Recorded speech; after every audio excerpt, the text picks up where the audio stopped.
নমস্কার, আপনাদের সকলকে অনেক ধন্যবাদ আজকের এই সাংবাদিক বৈঠকে উপস্থিত থাকার কারণে।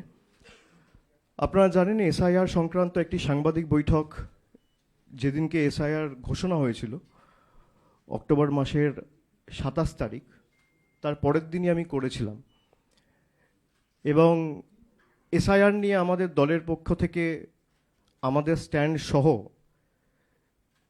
যে সমস্যাগুলো তৈরি হতে পারে আগামী দিনে সেগুলো আমরা আগে থেকে ফ্ল্যাগ করেছিলাম।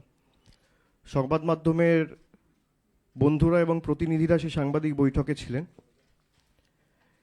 এবং যেটা আমরা আশঙ্কা করছিলাম, গত 2 মাসে আমরা দেখেছি সাধারণ মানুষ থেকে শুরু করে যারা এসআইআর কাজ করছে, বিশেষ করে বিএলওরা, তারা অনেকে এই অপরিকল্পিত, আনঅর্গানাইজড, আনপ্ল্যান্ড যে এসআইআর হঠাৎ করে ঘোষণা করে দেওয়া হয়েছে, যেখানে একটা এক্সারসাইজ সম্পূর্ণ করতে সাধারণত 2 বছর সময় লাগে, সেটা গায়ের জোরে 2 থেকে 3 মাসের মধ্যে কমপ্লিট করার যে একটা জোর জবরদস্তি এবং গাজোয়ারি মানসিকতা, তার প্রতিফলন আমরা লক্ষ্য করেছি বিগত 2 মাস ধরে।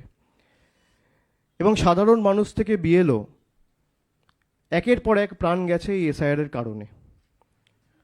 এমনকি যে ইলেকশন কমিশন বিএলওদের অ্যাপয়েন্ট করেছে,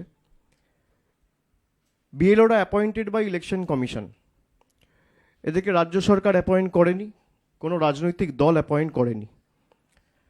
এখনো পর্যন্ত সাধারণ মানুষের ক্ষেত্রে আমরা দেখেছি প্রায় 51টা ঘটনা রয়েছে যেখানে সাধারণ মানুষ এসআইআরের আতঙ্কে এবং এনআরসির আতঙ্কে আত্মঘাতী হয়েছেন। তার মধ্যে 45 জন প্রাণ হারিয়েছেন এবং 6 জন এখনো হাসপাতালে রয়েছেন যাদের ট্রিটমেন্ট চলছে। বিএলওদের ক্ষেত্রে প্রায় 29টা কেস আমরা দেখেছি যেখানে 24 জনের ট্রিটমেন্ট চলছে এবং 5 জন আত্মঘাতী হয়েছেন, সুইসাইড করেছেন। 29 জন বিএলও সুইসাইড অ্যাটেম্প্ট করেছে এবং প্রত্যেকে লিখিতভাবে বা তাদের পরিবারের যারা সদস্যরা রয়েছে তাদেরকে যখন জিজ্ঞাসা করা হয়েছে, তারা সবাই বলেছে এসআইআরের চাপ এবং মানসিক চাপ নিতে না পেরে তারা সুইসাইড অ্যাটেম্প্ট করেছেন বা আত্মঘাতী হয়েছেন। ইলেকশন কমিশনের কাছে আমরা একটা প্রতিনিধি দল নভেম্বরের শেষের দিকে 28 তারিখ পাঠিয়েছিলাম এবং আমাদের বেসিক 5টা প্রশ্ন ছিল। ইলেকশন কমিশনকে আমরা বলেছিলাম এই 5টা প্রশ্নের সদুত্তর আমরা চাই এবং জবাব আপনাদের দিতে হবে। আজকে প্রায় 1 মাস অতিক্রান্ত, এখনো পর্যন্ত একটা প্রশ্নের সদুত্তর আমরা পাইনি, কোনো প্রশ্নের সদুত্তর পাইনি। যেদিনকে নির্বাচন কমিশনের অফিসে বৈঠকটি হয়েছিল নভেম্বর মাসের খুব সম্ভবত 28 বা 29 তারিখ, ইলেকশন কমিশনের বন্ধুরা মিডিয়াকে হঠাৎ করে সিলেক্টিভলি লিক করে একটা খবর খাইয়েছিল যে আমরা প্রত্যেকটা প্রশ্নের উত্তর দিয়েছি। তৃণমূলের যা যা প্রশ্ন ছিল আমরা শুনেছি, পেশেন্ট হিয়ারিং দিয়েছি এবং প্রত্যেকটা প্রশ্নের আমরা সদুত্তর দিয়েছি। আমি এটা শোনার পর নিজে একটা আমার এক্স হ্যান্ডেলে টুইট করি এবং সেখানে ইলেকশন কমিশনকে আমি চ্যালেঞ্জ করি যে আপনি যদি উত্তর দিয়ে থাকেন তাহলে আপনি সেটা প্রকাশ্যে আনুন, কেউ তো বারণ করছে না। আর আমাদের কাছে ডিজিটাল এভিডেন্স রয়েছে, আপনারা যে একটা প্রশ্নের উত্তর দেননি সেটা আমরা প্রমাণ করে দিতে পারি। The ball is in your court. আজকে প্রায় 1 মাস হয়ে গেছে, জ্ঞানেশবাবু, ভ্যানিশবাবু, কোনো সদুত্তর তাদের থেকে আমরা পাইনি। এবং সিলেক্টিভলি বাংলাকে যেভাবে টার্গেট করা হয়েছে গত 4 বছর ধরে, বিশেষ করে 4.5 বছর, 26-এ 5 বছর হবে, 21-এ বাংলায় মুখ থুবড়ে পড়ার পর, গোহারা হারার পর, সেটা যত দিন যাচ্ছে বঙ্গবাসীর কাছে পরিষ্কার হয়েছে। শুধু জলের টাকা, রাস্তার টাকা, গরিব মানুষের 100 দিনের টাকা, আবাসের টাকা, শুধু টাকা আটকেই এরা বসে নেই, এরা মানুষের মৌলিক অধিকার কেড়ে নিতে চাইছে। গণতন্ত্রের রীতিনীতি ঐতিহ্য যে মানুষ ভোট দিয়ে সরকার নির্বাচিত করে, আর আজকে দেশটা এমন জায়গায় নিয়ে গেছে বিজেপি এবং মোদী সরকার, যেখানে কে ভোট দেবে সরকার নির্বাচিত করছে, সরকার ভোটার বেছে নিচ্ছে। তৃণমূল একমাত্র দল যারা মানুষকে নিয়ে সংগঠিত করে প্রতিরোধ প্রতিবাদ গড়ে তুলেছে।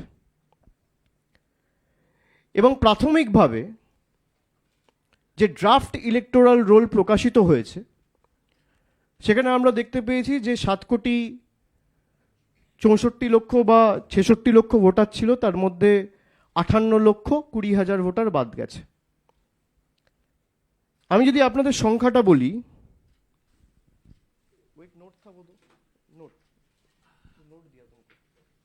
আমি আপনাদের যদি সংখ্যাটা বলি, তাহলে আপনারা দেখবেন যে সমস্ত রাজ্যে এসআইআর হচ্ছে সেই সমস্ত রাজ্যে বাংলাকে যদি আমি অন্যান্য রাজ্যের সাথে তুলনা করি, তাহলে তামিলনাড়ুর জনসংখ্যা হচ্ছে 7,75,00,000, সেখানে বাদ যাওয়া ভোটারের সংখ্যা হচ্ছে 57,30,000।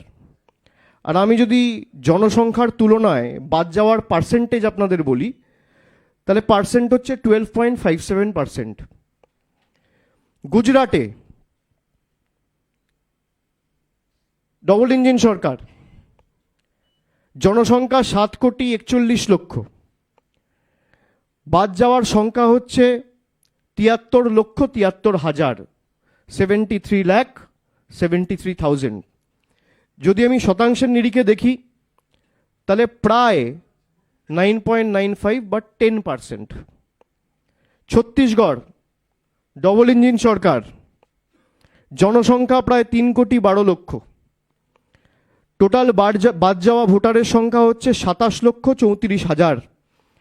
পার্সেন্টেজ হিসেবে যদি আমি দেখি, তাহলে 8.76%।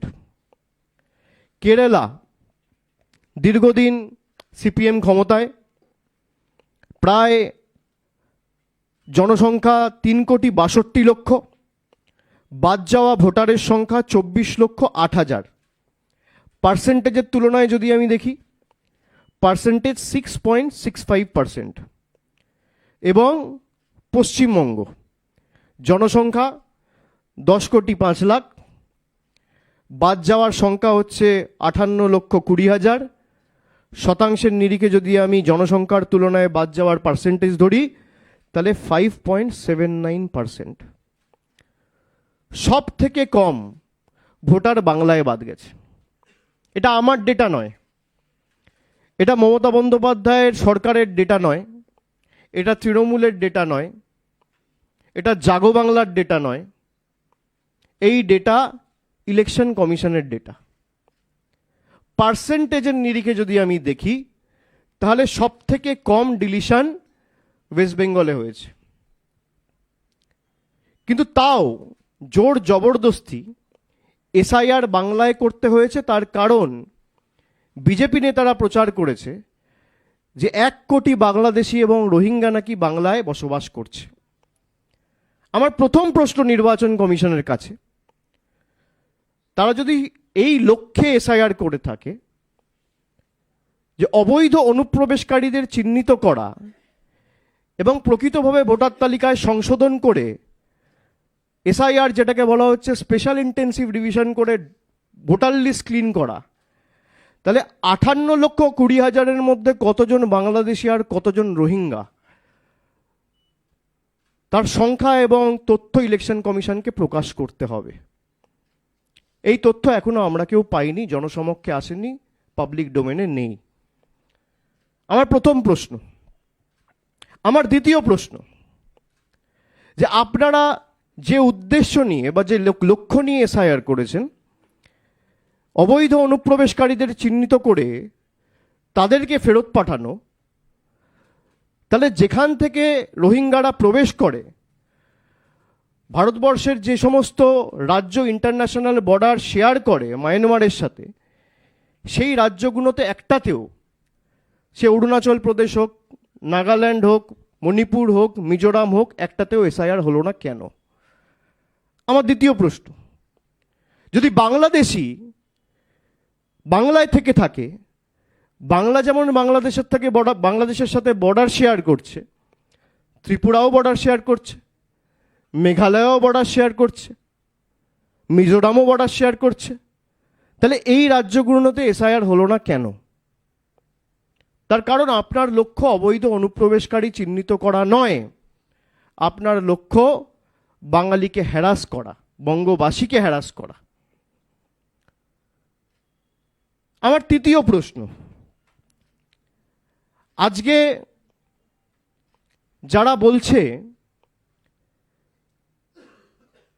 যে রোহিঙ্গাদের আঁতুড় ঘর বাংলা বা বাংলাদেশিদের আঁতুড় ঘর বাংলা, তাহলে ইলেকশন কমিশন তাদেরকে চিঠি পাঠিয়ে শোকজ করলো না কেন? ইলেকশন কমিশনের তথ্য অনুযায়ী সব থেকে কম ডিলিশন হয়েছে বাংলায়।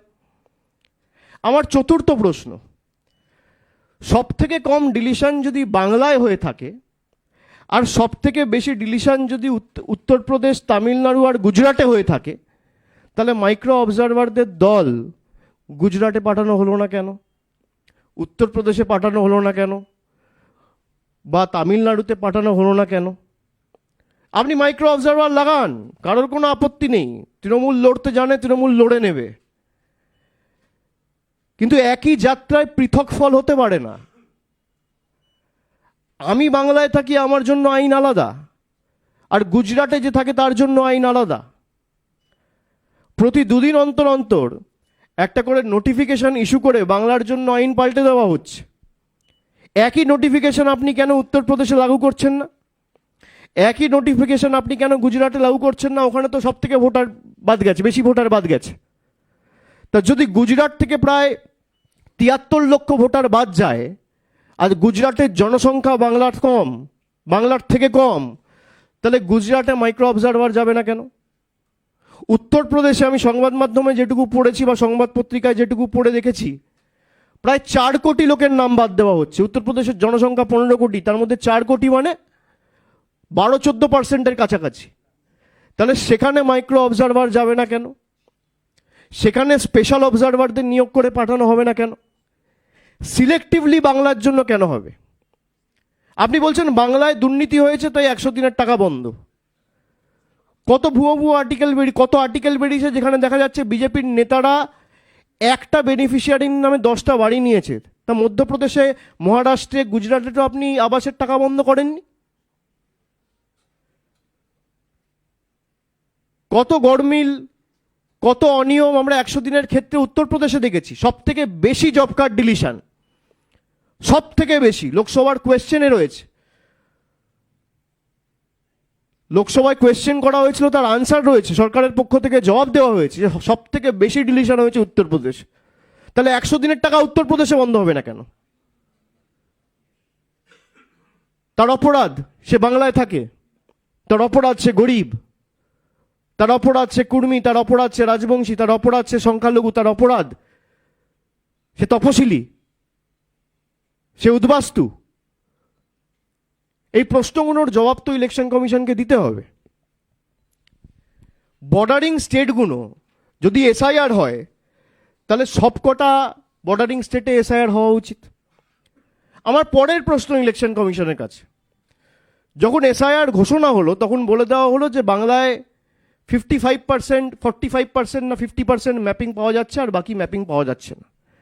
তাদের তথ্য অনুযায়ী দেখা যাচ্ছে প্রায় 89% ম্যাপ ডেটা রয়েছে। তাহলে ইলেকশন কমিশন কেন 10 কোটি বাংলার মানুষের কাছে কান ধরে ক্ষমা চাইবে না? এটা তো আপনার ডেটা, আমার ডেটা নয়। ড্রাফট লিস্ট অনুযায়ী দেখা যাচ্ছে যে প্রায় 89.65% ম্যাপিং হয়েছে, আর আপনারা এই মানুষের মধ্যে আতঙ্কের পরিবেশ তৈরি করেছিলেন যে 45% ম্যাপিং হয়েছে, বাকি পাওয়া যাচ্ছে না। তাহলে কেন ক্ষমা চাইবে না? অন্যান্য স্টেটের ক্ষেত্রে আপনি এক্সটেনশন দিচ্ছেন, আপনি ইউপির ক্ষেত্রে এক্সটেনশন দিয়েছেন, আপনি গুজরাটের ক্ষেত্রে এক্সটেনশন দিয়েছেন, এমনকি আন্দামান যেখানে জনসংখ্যা, আন্দামান ও নিকোবর, যেখানে জনসংখ্যা প্রায় সব থেকে কম, সেখানেও আপনি 7 দিনের এক্সটেনশন দিয়েছেন। উত্তরপ্রদেশে আপনি 15 দিনের এক্সটেনশন দিয়েছেন। ছত্তিশগড়ে আপনি 7 দিনের এক্সটেনশন দিয়েছেন। মধ্যপ্রদেশে আপনি 7 দিনের এক্সটেনশন দিয়েছেন।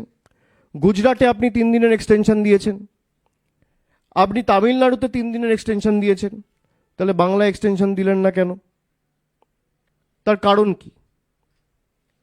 লজিক্যাল ডিসক্রিপেন্সি বলে একটা লিস্ট হাওয়ায় ভাসিয়ে দেওয়া হয়েছে। কোনো অফিসিয়াল প্রেস রিলিজ নেই, একটা হোয়াটসঅ্যাপে সবার সাথে শেয়ার করেছে। হোয়াটসঅ্যাপ কমিশন সব কিছু হোয়াটসঅ্যাপে লিক করে, তার স্ক্রিনশটও আমাদের কাছে রয়েছে। লজিক্যাল ডিসক্রিপেন্সিতে আপনি বলছেন 1,36,00,000 লোক এমন রয়েছে যাদের কোনো না কোনো সমস্যা রয়েছে। বাবার সাথে কোনো বয়সের পার্থক্য রয়েছে, যাদের নামে কোনো বানানে ভুল রয়েছে, বাবার নামে কোনো বানানে ভুল রয়েছে, যাদের অ্যাড্রেসের সমস্যা হয়েছে, বা যাদের পদবিতে কোনো একটা বানান ভুল রয়েছে। 1,36,00,000। এই ডেটাটা ইলেকশন কমিশন কবে রিলিজ করেছে? আমি যদি আপনাদের জিজ্ঞেস করি, সংবাদ মাধ্যমে কেউ বলবেন আমাকে কবে রিলিজ করেছে? ধরুন 16 তারিখ ড্রাফট ইলেকটোরাল রোল পাবলিশ হয়েছে, এই ডেটাটা ইলেকশন কমিশন কবে রিলিজ করেছে?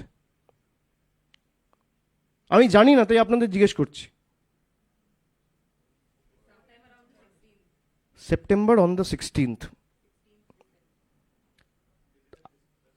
আপনি এটা দেখুন, look at the competency of election commission. 16 তারিখ ড্রাফট রোল রিলিজ হয়েছে, আর 16 তারিখই election commission draft roll assess করে সঙ্গে সঙ্গে বলে দিল যে 1,36,00,000 লজিক্যাল ডিসক্রিপেন্সি রয়েছে। আমি জানতে চাই ইলেকশন কমিশনের কাছে কি জাদুকাঠি রয়েছে, কোন জাদুকাঠির বেসিসে যেটা 80,000 বিএলও, 8,000 বিএলও সুপারভাইজার, 4,000 এইআরও, 300 ইআরও, 23 জন ডিইও, এতজন ইলেকশন কমিশনের প্রতিনিধি, যেটা 2 মাসে করতে গিয়ে হিমশিম খেলো, 29 জন আত্মহত্যা করলো। ইলেকশন কমিশনের কাছে কি জাদুকাঠি রয়েছে যে 7 কোটি ডেটা যাচাই করে সেম ডে, একই দিনে ইলেকশন কমিশন বলে দিল যে 1,36,00,000 ডিসক্রিপেন্সি রয়েছে? কোন জাদুকাঠির বেসিসে? যদি ইলেকশন কমিশন এতটাই কম্পিটেন্ট হয়, তাহলে উত্তরপ্রদেশে আপনার মেয়াদ বাড়াতে হচ্ছে কেন? যদি ইলেকশন কমিশন এত কম্পিটেন্ট হয়, তাহলে ছত্তিশগড়ে 7 দিন এক্সটেনশন দিতে হচ্ছে কেন? যদি ইলেকশন কমিশন এত কম্পিটেন্ট হয়, যখন বিএলওরা মারা গেছিল বা যখন সাধারণ মানুষ আত্মহত্যা করেছিল, তখন তাদেরকে অ্যাসিওরেন্স দেয়নি কেন? কোন জাদুকাঠির বলে ইলেকশন কমিশন 7,06,00,000, 7,00,000, 8,00,000 ডেটা অ্যাসেস করে, ইভ্যালুয়েট করে, অ্যানালাইজ করে, পুঙ্খানুপুঙ্খভাবে দেখে সেম ডে, একই দিনে সংবাদ মাধ্যমে বলল যে এই বাংলার 7 কোটি ভোটারের মধ্যে 1,36,00,000 এমন কেস রয়েছে যার কোনো না কোনো লজিক্যাল ডিসক্রিপেন্সিতে সমস্যা রয়েছে? কোন জাদুকাঠির বলে? আর এই লিস্ট কোথায়? ইলেকশন কমিশন যদি ভোটার লিস্ট পরিষ্কার করতে চায়, তাহলে আপনারা লুকাচ্ছেন কেন? You cannot clean a list by hiding names. আপনি নামগুলো প্রকাশ করুন। এই 1,36,00,000 যে লজিক্যাল ডিসক্রিপেন্সির কেস আপনারা দিয়েছেন, মানে আমি ইলেকশন কমিশনের কথা বলছি, এবং জেলা ওয়াইজ ভাগ করে দিয়েছে, যে জেলা ওয়াইজ যেটা হোয়াটসঅ্যাপে ওরা শেয়ার করেছিল, সেখানে কুচবিহারের ক্ষেত্রে যেমন প্রজেনি বলেছে প্রায় 65,211, যাদের বয়সের সমস্যা রয়েছে এমন কেস রয়েছে প্রায় 45,596, বাবার নামের সাথে মিসম্যাচ রয়েছে এমন কেস রয়েছে প্রায় 2,77,994। বাবার বয়সের সাথে সেই ভোটারের কোনো এজ ডিফারেন্স রয়েছে সেরম কেস রয়েছে প্রায় 27,146। গ্র্যান্ড প্যারেন্টস অর্থাৎ দাদু ঠাকুরদা বা ঠাকুরমার সাথে যাদের এজ ডিফারেন্স রয়েছে এমন কেস রয়েছে 7,137। এটা কুচবিহারের বললাম, এরকম প্রত্যেকটা জেলার আলাদা রিলিজ করেছে। এবার কুচবিহারের কোন ব্লকে, কোন পঞ্চায়েতে বা কোন পুরসভায় কার বাবার নামের সাথে কোথায় মিসম্যাচ হয়েছে এটা তো প্রকাশ করতে হবে। তাহলে তো সংবাদ মাধ্যমের প্রতিনিধিরা গিয়েও স্টোরি করতে পারে যে আদৌ সেটা রয়েছে কি না। সেই লিস্টটা কে দেবে? ইলেকশন কমিশন লুকাচ্ছে কেন? কার ভয়ে, কার আদেশে, কার অঙ্গুলি হেলনে? আর আমি 31 তারিখ দিল্লিতে নিজে যাব,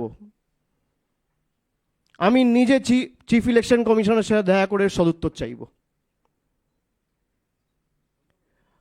আপনার যদি উদ্দেশ্য সঠিক থাকে আর লোকাবার কিছু না থাকে, আপনি লিস্ট রিলিজ করবেন। আমি ভুল বলছি?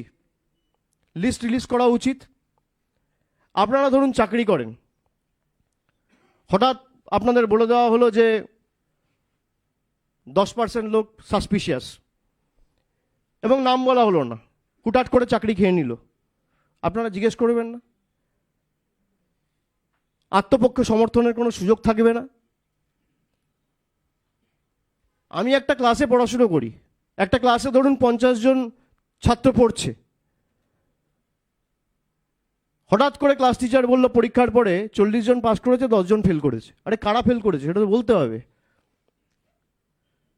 কারা ফেল করেছে সেটা তো বলতে হবে।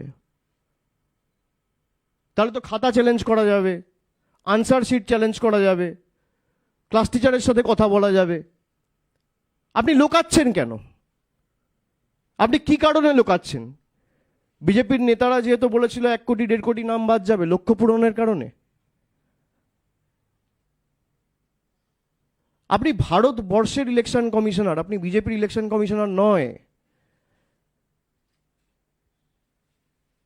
যদি 1,36,00,000 লজিক্যাল ডিসক্রিপেন্সি হয়, লিস্ট রিলিজ করুক।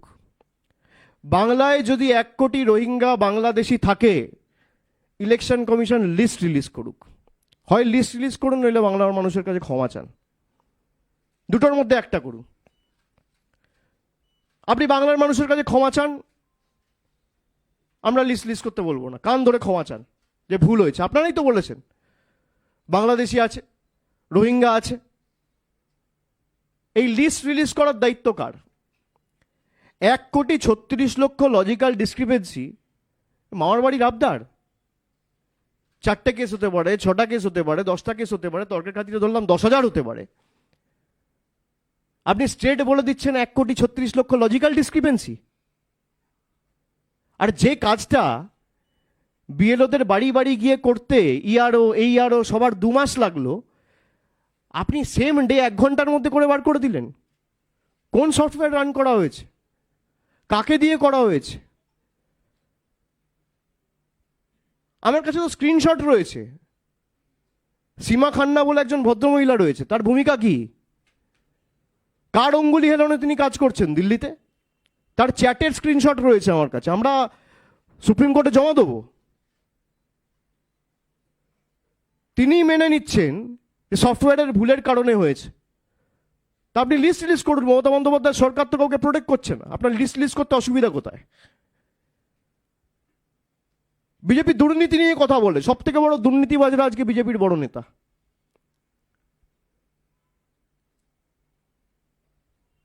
যারা সাম্প্রদায়িকতাকে, সাম্প্রদায়িক সম্প্রীতি নষ্ট করে দাঙ্গা করে ক্ষমতায় এসছে, তারা সাম্প্রদায়িক সম্প্রীতি নিয়ে কথা বলবে। নামটা সীমা খান্না, আবার বলছি, DGIT attach to election commissioner of India.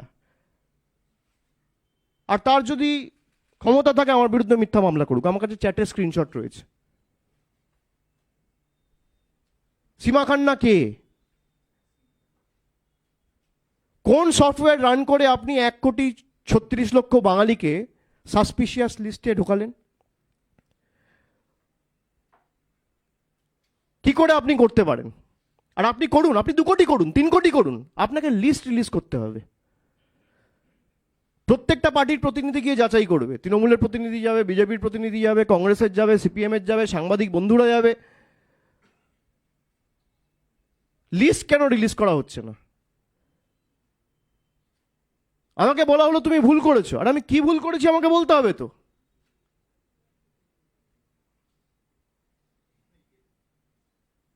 বাংলার ক্ষেত্রে নিয়ম আলাদা, উত্তরপ্রদেশের ক্ষেত্রে নিয়ম আলাদা। বাংলার ক্ষেত্রে নিয়ম আলাদা, গুজরাটের ক্ষেত্রে নিয়ম আলাদা। বাংলার জন্য টাকা বন্ধ, আর বিহার, গুজরাট, উত্তরপ্রদেশে টাকা ডাইভার্ট করে ব্রিজ হচ্ছে, আর 2 দিন অন্তর অন্তর ডবল ইঞ্জিন সরকারের ব্রিজ ভেঙে পড়ছে। আজকেও বিহারে একটা রোপওয়ে ভেঙে পড়েছে। এর দায়িত্ব কার? এর দায়িত্ব তো ইলেকশন কমিশনের। ইলেকশন কমিশনের কাছে যদি লোকানোর কিছু না থাকে, তাহলে নাম রিলিজ করছে না কেন? আমার প্রশ্ন তো এটাই। আমি সংবাদ মাধ্যমের বন্ধুদের বলবো এই প্রশ্নটা করুন। আমরা একাধিক কেস দেখেছি বাংলা জুড়ে, এরকম 100-র উপর কেস আছে। আমি জেলা ধরে ধরে আপনাদের ব্রেকআপ দিয়ে দিতে পারি। যারা বেঁচে রয়েছে এবং তাদেরকে মৃত হিসেবে ঘোষণা করে দেওয়া হয়েছে। ডানকুনিতে আমাদের একজন কাউন্সিলর আছে, সূর্য বলে, তাকে ডেট দেখিয়ে দিয়েছে। এরকম প্রায়, আমি যদি আপনাকে ডিস্ট্রিক্ট ওয়াইজ বলি, এর ব্রেকআপ আমাদের কাছে আছে, আমরা এদের সবার সাথে যোগাযোগে আছি।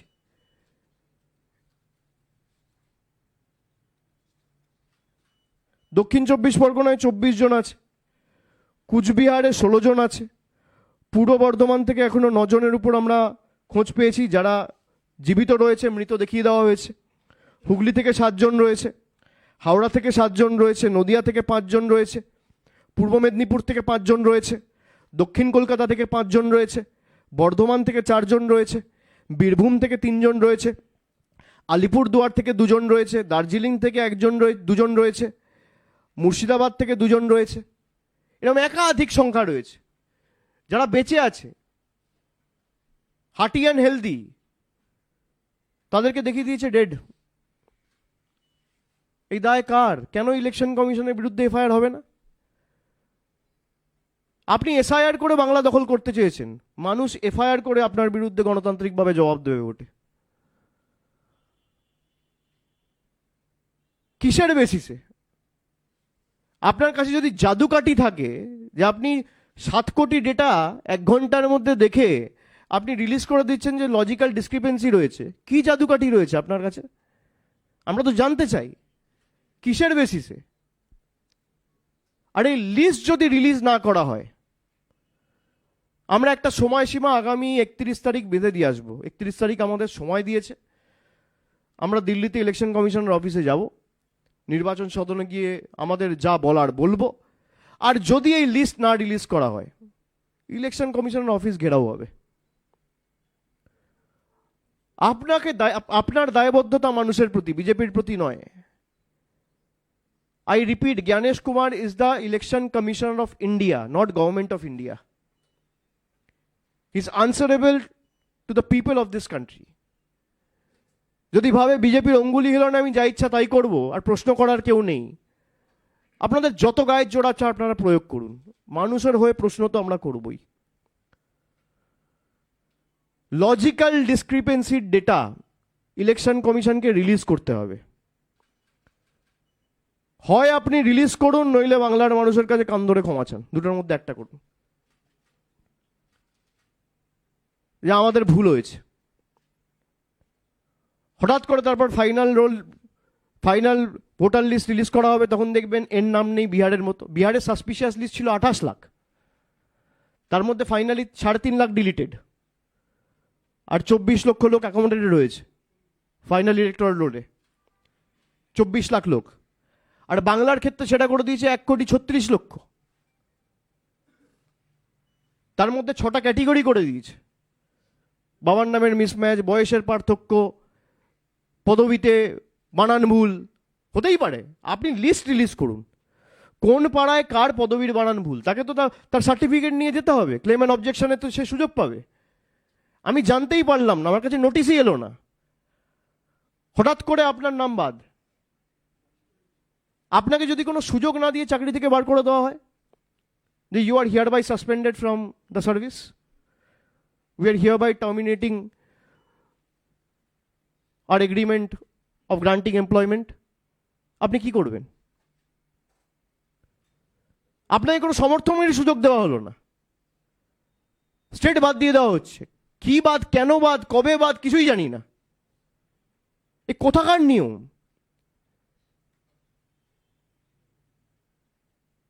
আপনি বাংলাকে গুজরাট বানাতে চাইছেন, আপনি বাংলাকে উত্তরপ্রদেশ বানাতে চাইছেন।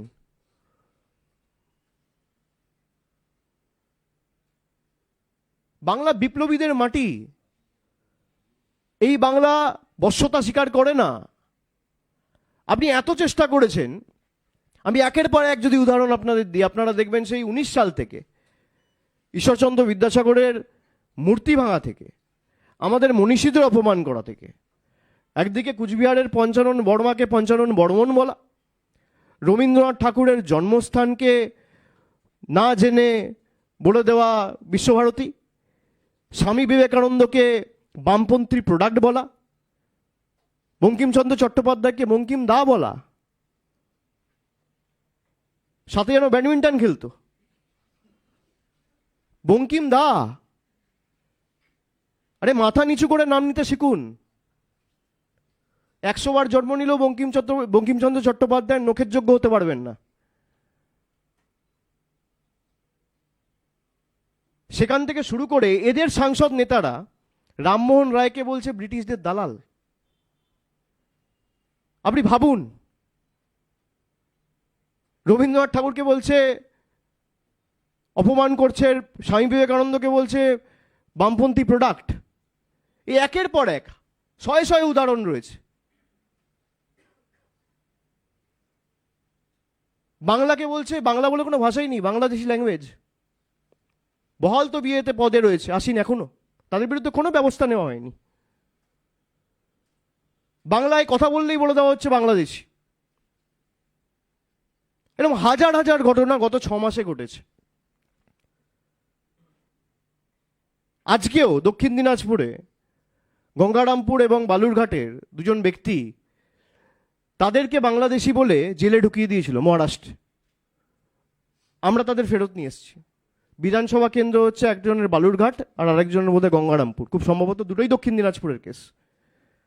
এলাকার সাংসদের নাম হচ্ছে সুকান্ত মজুমদার, দিল্লির কৃতদাসত্ব করছে।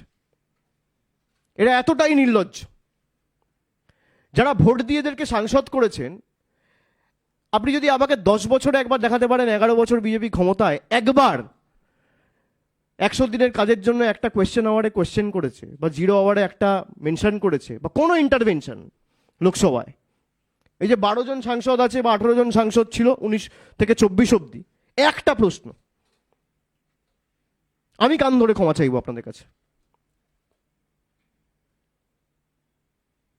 বিজেপি মানেই বুঝে নিতে হবে জমিদার আর দিল্লির কৃতদাস। এরা বাংলার মানুষের ভালো চায় না।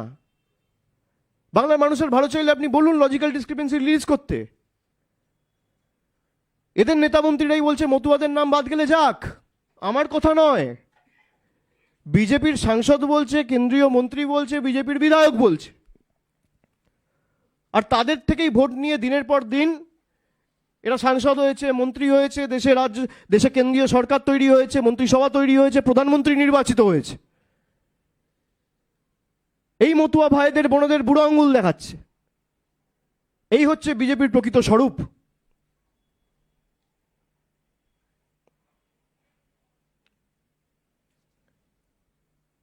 এবং এই কারণেই আমরা বিজেপিকে চ্যালেঞ্জ করছি। আমরা যেমন 24-এর আগে বলেছিলাম, প্রধানমন্ত্রী সেখানে বলেছিল 1000 करोड़ रुपया दिया है आपके लिए,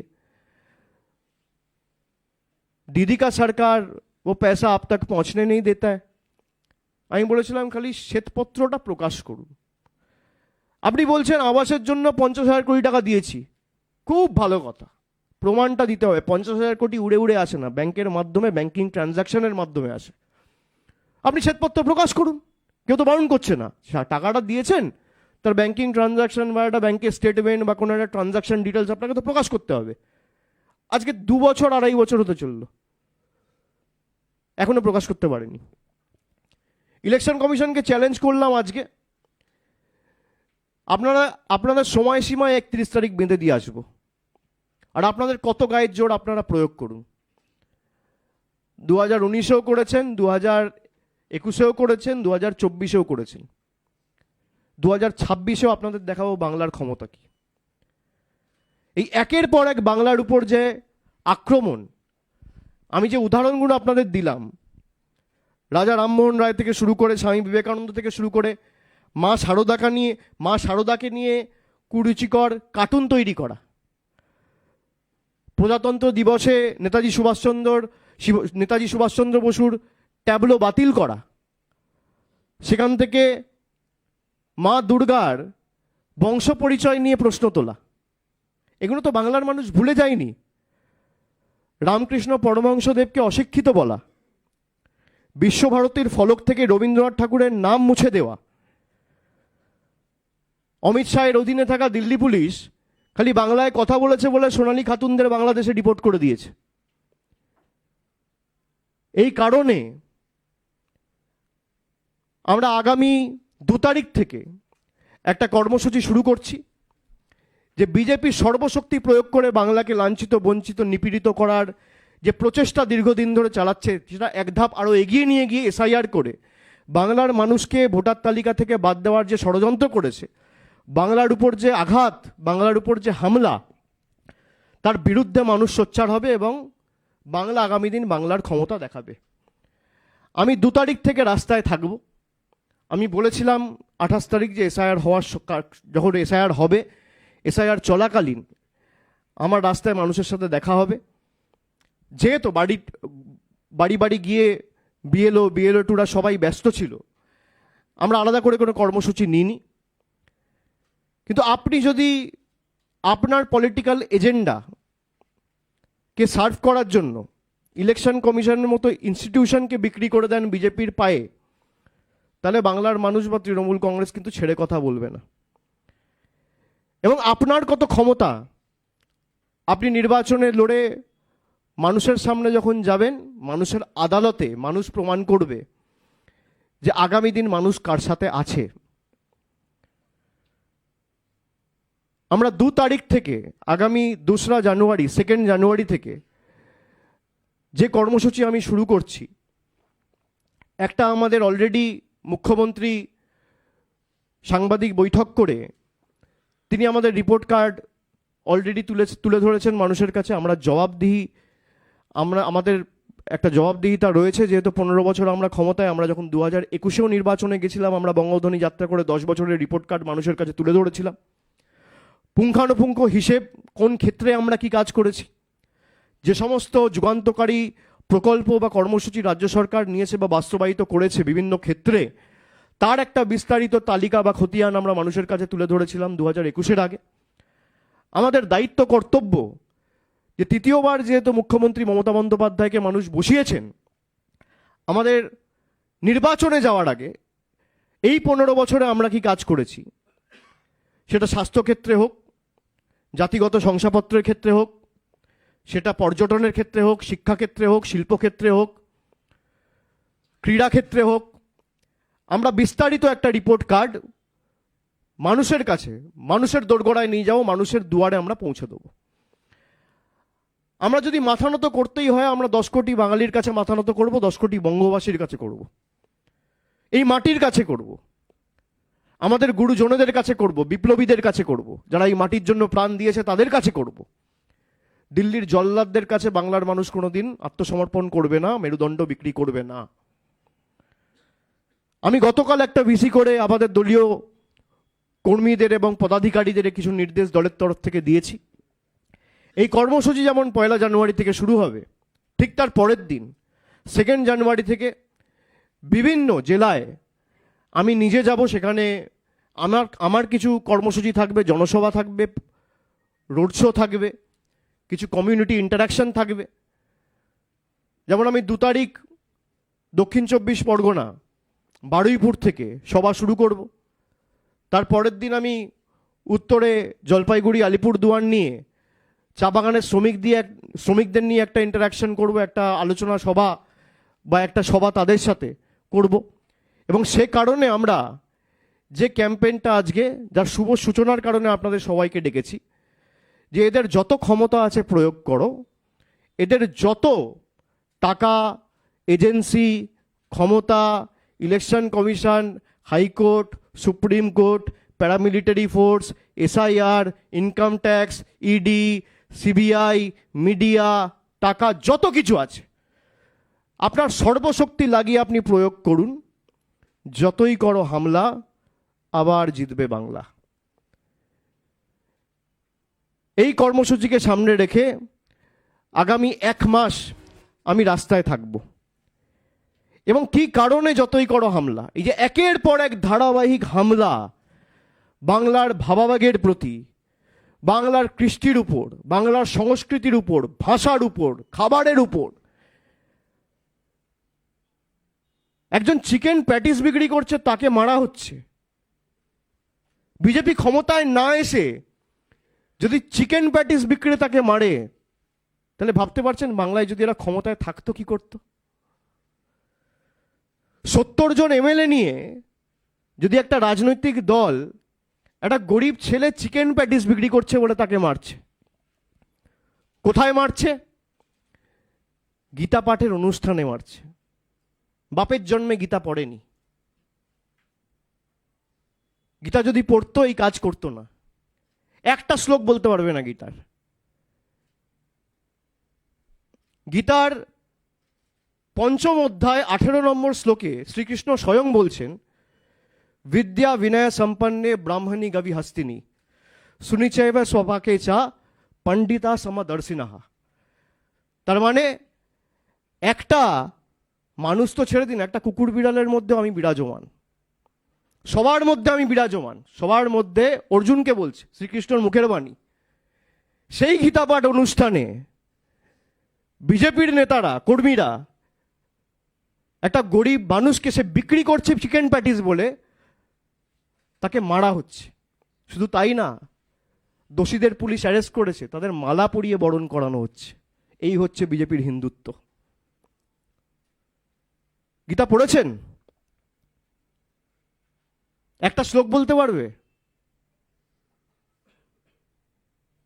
মাঠে এরমভাবে গেরুয়া তিলক লাগিয়ে গীতা আপনি বাড়িতে পড়ুন, গীতার কথাগুলো ফলো করুন। আরে আপনি শ্রীকৃষ্ণর কথাই মানছেন না। গীতা একমাত্র পবিত্র গ্রন্থ যেখানে ভগবানের বাণী স্বয়ং রয়েছে।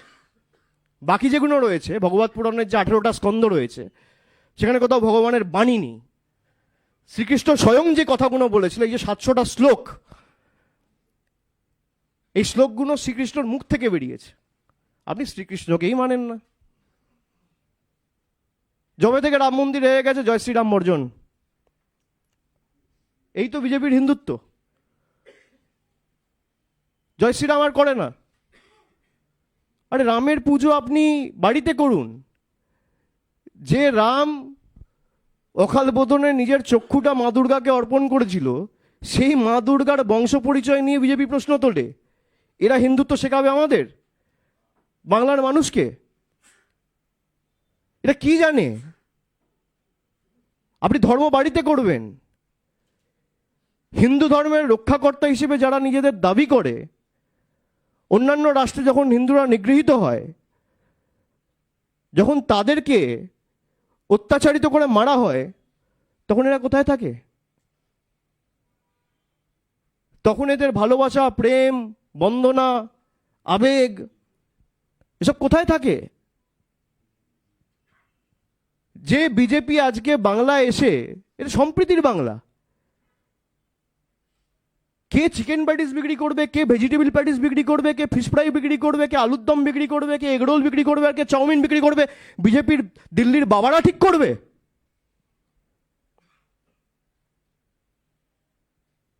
তুমি জগৎ নাচাবে?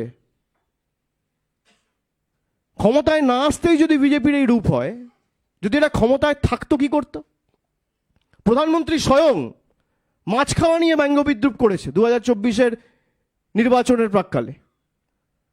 ছোট বড় মাঝারি সেজো সব নেতা এক। আমরা যা করার আগামী দিন আমরা দিল্লিতে যাব, করব, এবং আমরা বলেছিলাম যে একটা যোগ্য ভোটারের নামও যদি বাদ যায় দিল্লিতে আন্দোলন হবে। দিল্লিতে আজও বলছি আন্দোলন হবে। বিজেপির কত ক্ষমতা, বিজেপি রুখে দেখাক। ইলেকশন কমিশনের কত ক্ষমতা। কি করবেন আপনি? জেলে ঢোকাবেন, মারবেন, গলা কাটবেন, কাটুন। মরে গেলেও আপনাদের কাছে বশ্যতা স্বীকার করব না, মরে গেলেও আপনাদের কাছে মাথা নত করব না। আপনার যত ক্ষমতা আছে প্রয়োগ করুন। আপনি মানুষের কাছে যান আপনার রিপোর্ট কার্ড নিয়ে। আপনি 11 বছর সরকারের ক্ষমতায় বাংলা থেকে 6 লক্ষ কোটি টাকা, 6.5 লক্ষ কোটি টাকা তুলে নিয়ে গেছেন। পুঙ্খানুপুঙ্খ হিসেব দিন বাংলাকে। কেন আজকে 100 দিনের টাকা সুপ্রিম কোর্টে এসএলপি ডিসমিস হওয়ার পরেও বন্ধ? কেন আজকে হাইকোর্ট বলে দেওয়ার পরে 100 দিনের কাজ শুরু হয়নি? কেন আজকে আবাসের টাকা বন্ধ? আজকে প্রায় 52,000 কোটি টাকা মানরেগাতে বন্ধ করে রেখে দিয়েছে। মহাত্মা গান্ধীর নাম সরিয়ে দিচ্ছে মানরেগা থেকে। জি রামজি, জাতির জনক যে, তাকেই সরিয়ে দিচ্ছে।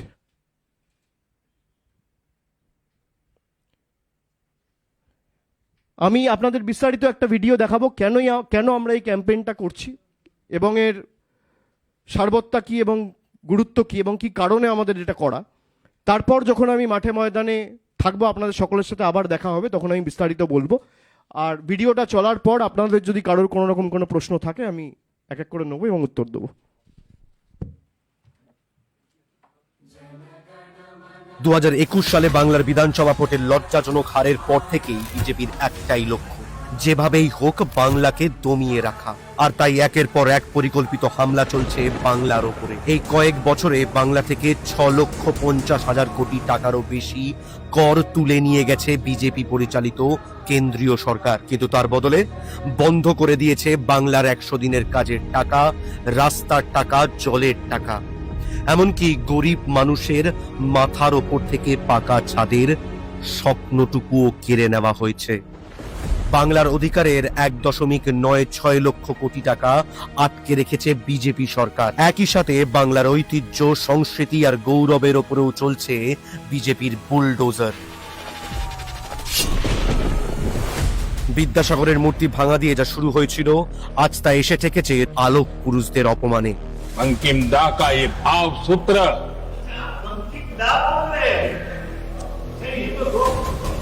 राजा राम मोहन राय जी थे, वो भी अंग्रेजों के दलाल के रूप में देश में काम करते रहे हैं। বঙ্গ বিজেপির এক্স হ্যান্ডেলে পোস্ট করা মা সারদার ব্যঙ্গচিত্র ঘিরে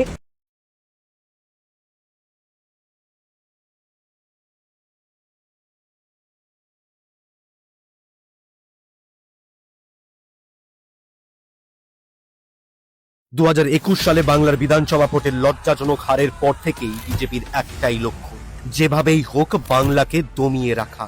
আর তাই একের পর এক পরিকল্পিত হামলা চলছে বাংলার ওপরে। এই কয়েক বছরে বাংলা থেকে 6,50,000 কোটি টাকারও বেশি কর তুলে নিয়ে গেছে বিজেপি পরিচালিত কেন্দ্রীয় সরকার। কিন্তু তার বদলে বন্ধ করে দিয়েছে বাংলার 100 দিনের কাজের টাকা, রাস্তার টাকা, জলের টাকা। এমনকি গরিব মানুষের মাথার ওপর থেকে পাকা ছাদের স্বপ্নটুকুও কেড়ে নেওয়া হয়েছে। বাংলার অধিকারের 1.96 লক্ষ কোটি টাকা আটকে রেখেছে বিজেপি সরকার। একই সাথে বাংলার ঐতিহ্য, সংস্কৃতি আর গৌরবের ওপরেও চলছে বিজেপির বুলডোজার। বিদ্যাসাগরের মূর্তি ভাঙা দিয়ে যা শুরু হয়েছিল, আজ তা এসে ঠেকেছে আলোক পুরুষদের অপমানে। अंतिम दाह का ये भाव सूत्र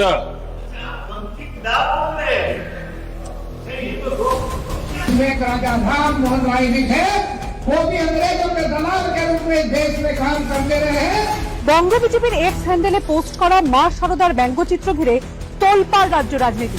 প্রজাতন্ত্র দিবসে বাংলার নেতাজি থিমের যাবলো বাতিল। সবচেয়ে বড় অসিদ্ধ রামকৃষ্ণ দেব ছিলেন, তার রবীন্দ্রনাথও খুব বেশি লেখাপড়া করেনি। সুকান্ত মজুমদার বিজেপির বাংলার প্রতি তাদের কত দরদ, সেই নাটক করছেন পায়ের কাছে রবীন্দ্রনাথ ঠাকুর আর বঙ্কিমচন্দ্র চট্টোপাধ্যায়ের ছবি রেখে। আজ এমন এক সময় এসেছে যেখানে নিজের মাতৃভাষা বাংলা বললেই ভারতের মাটিতেই অত্যাচারিত হতে হয় বাঙালিকে। আজকে অমিত মালভিয়া বিজেপি নেতা, তিনি বলছেন বাংলা ভাষা বলেই কিছু নেই। ডিটেনশন ক্যাম্পে পাঠানো থেকে মব লিঞ্চিং, কিছুই বাদ যাচ্ছে না। বাংলায় ডিটেনশন ক্যাম্প হবে না, হবে না, হবে না। এতদিন যখন করিনি, যতদিন থাকবো করতে দেব না, দেব না, দেব না। দেশ ছাড়া করার ঘটনাও সামনে আসছে প্রতিনিয়ত। জন্মসূত্রে ভারতীয় হয়েও অন্তঃসত্ত্বা সোনালী খাতুনকে ফেলে দেওয়া হয়েছিল বাংলাদেশে। जो हम लोग के साथ हुआ ना किसी के साथ ना है, ऊपर वाले किसी के साथ ना करे। সেই একই পথে বিজেপির নতুন অস্ত্র এসআইআর। নির্বাচন কমিশনকে ব্যবহার করে বাঙালিদের ভোটাধিকার কেড়ে নেওয়ার নতুন চক্রান্ত। নিজের দেশে নিজের মাটিতে দাঁড়িয়েই বাঙালির অস্তিত্ব আজ প্রশ্নের মুখে। আমার নাম উঠবে না, আমার ওর মার 2002 সালের নাম নেই, ওর কি করে হবে নাম উঠবে? এই চক্রে এই ইয়েতেই ওর মাথাটাই একবার শেষ হয়ে আস্তে আস্তে সুইসাইড। আমি এইটাই বলতে চাই না, বিজেপির মোদীকে এতই মানে রাজ্য দখল করা এতই নেশা জমে গেছে যে মানুষ মরে যাক, আমার কোনো আপত্তি, আমার কোনো ক্ষতি না, আমার রাজ্য চাই। আজ বিজেপি বাংলা এবং বাঙালির বিরুদ্ধে যুদ্ধ ঘোষণা করেছে। তাদের এই ধারাবাহিক চক্রান্তের উদ্দেশ্য একটাই, প্রতিনিয়ত বাংলার মানুষকে হেনস্থা করা। বাঁচতে চাই বিজেপি, তাই এর নামে হুমকি দেওয়া হচ্ছে। ওদের কাছে নত জানু না হলে বাংলা ও বাঙালির বেঁচে থাকার অধিকারই শেষ করে দেওয়া হবে। আগামী দিনের লড়াই বাংলাই লড়বে, আগামী দিনের শেষ কথা বাংলাই বলবে। কিন্তু বিজেপি বোধহয় ভুলে গেছে, এই বাংলা কখনো অন্যায়ের সামনে মাথা নোয়ায় না।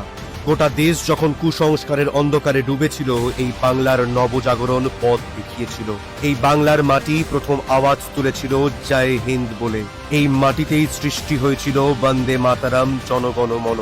যে বাংলা একদিন দেশে স্বাধীনতার আগুন জ্বেলেছিল, সেই বাংলাই আজ বীর চিত্তে আবার আওয়াজ তুলছে। যতই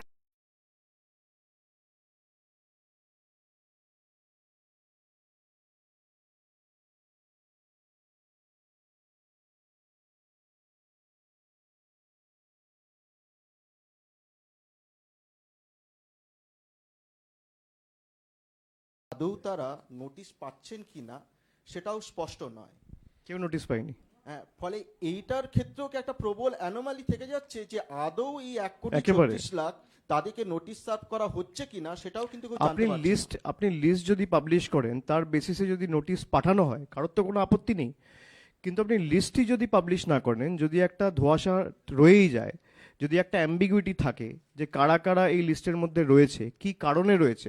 আপনি 6টা ক্যাটেগরি করে দিলেন এবং বললেন যে বাবার নামের সাথে মিসম্যাচ রয়েছে, এই কারণে 1,36,00,000-এর মধ্যে 11 লক্ষ লোক পড়লো।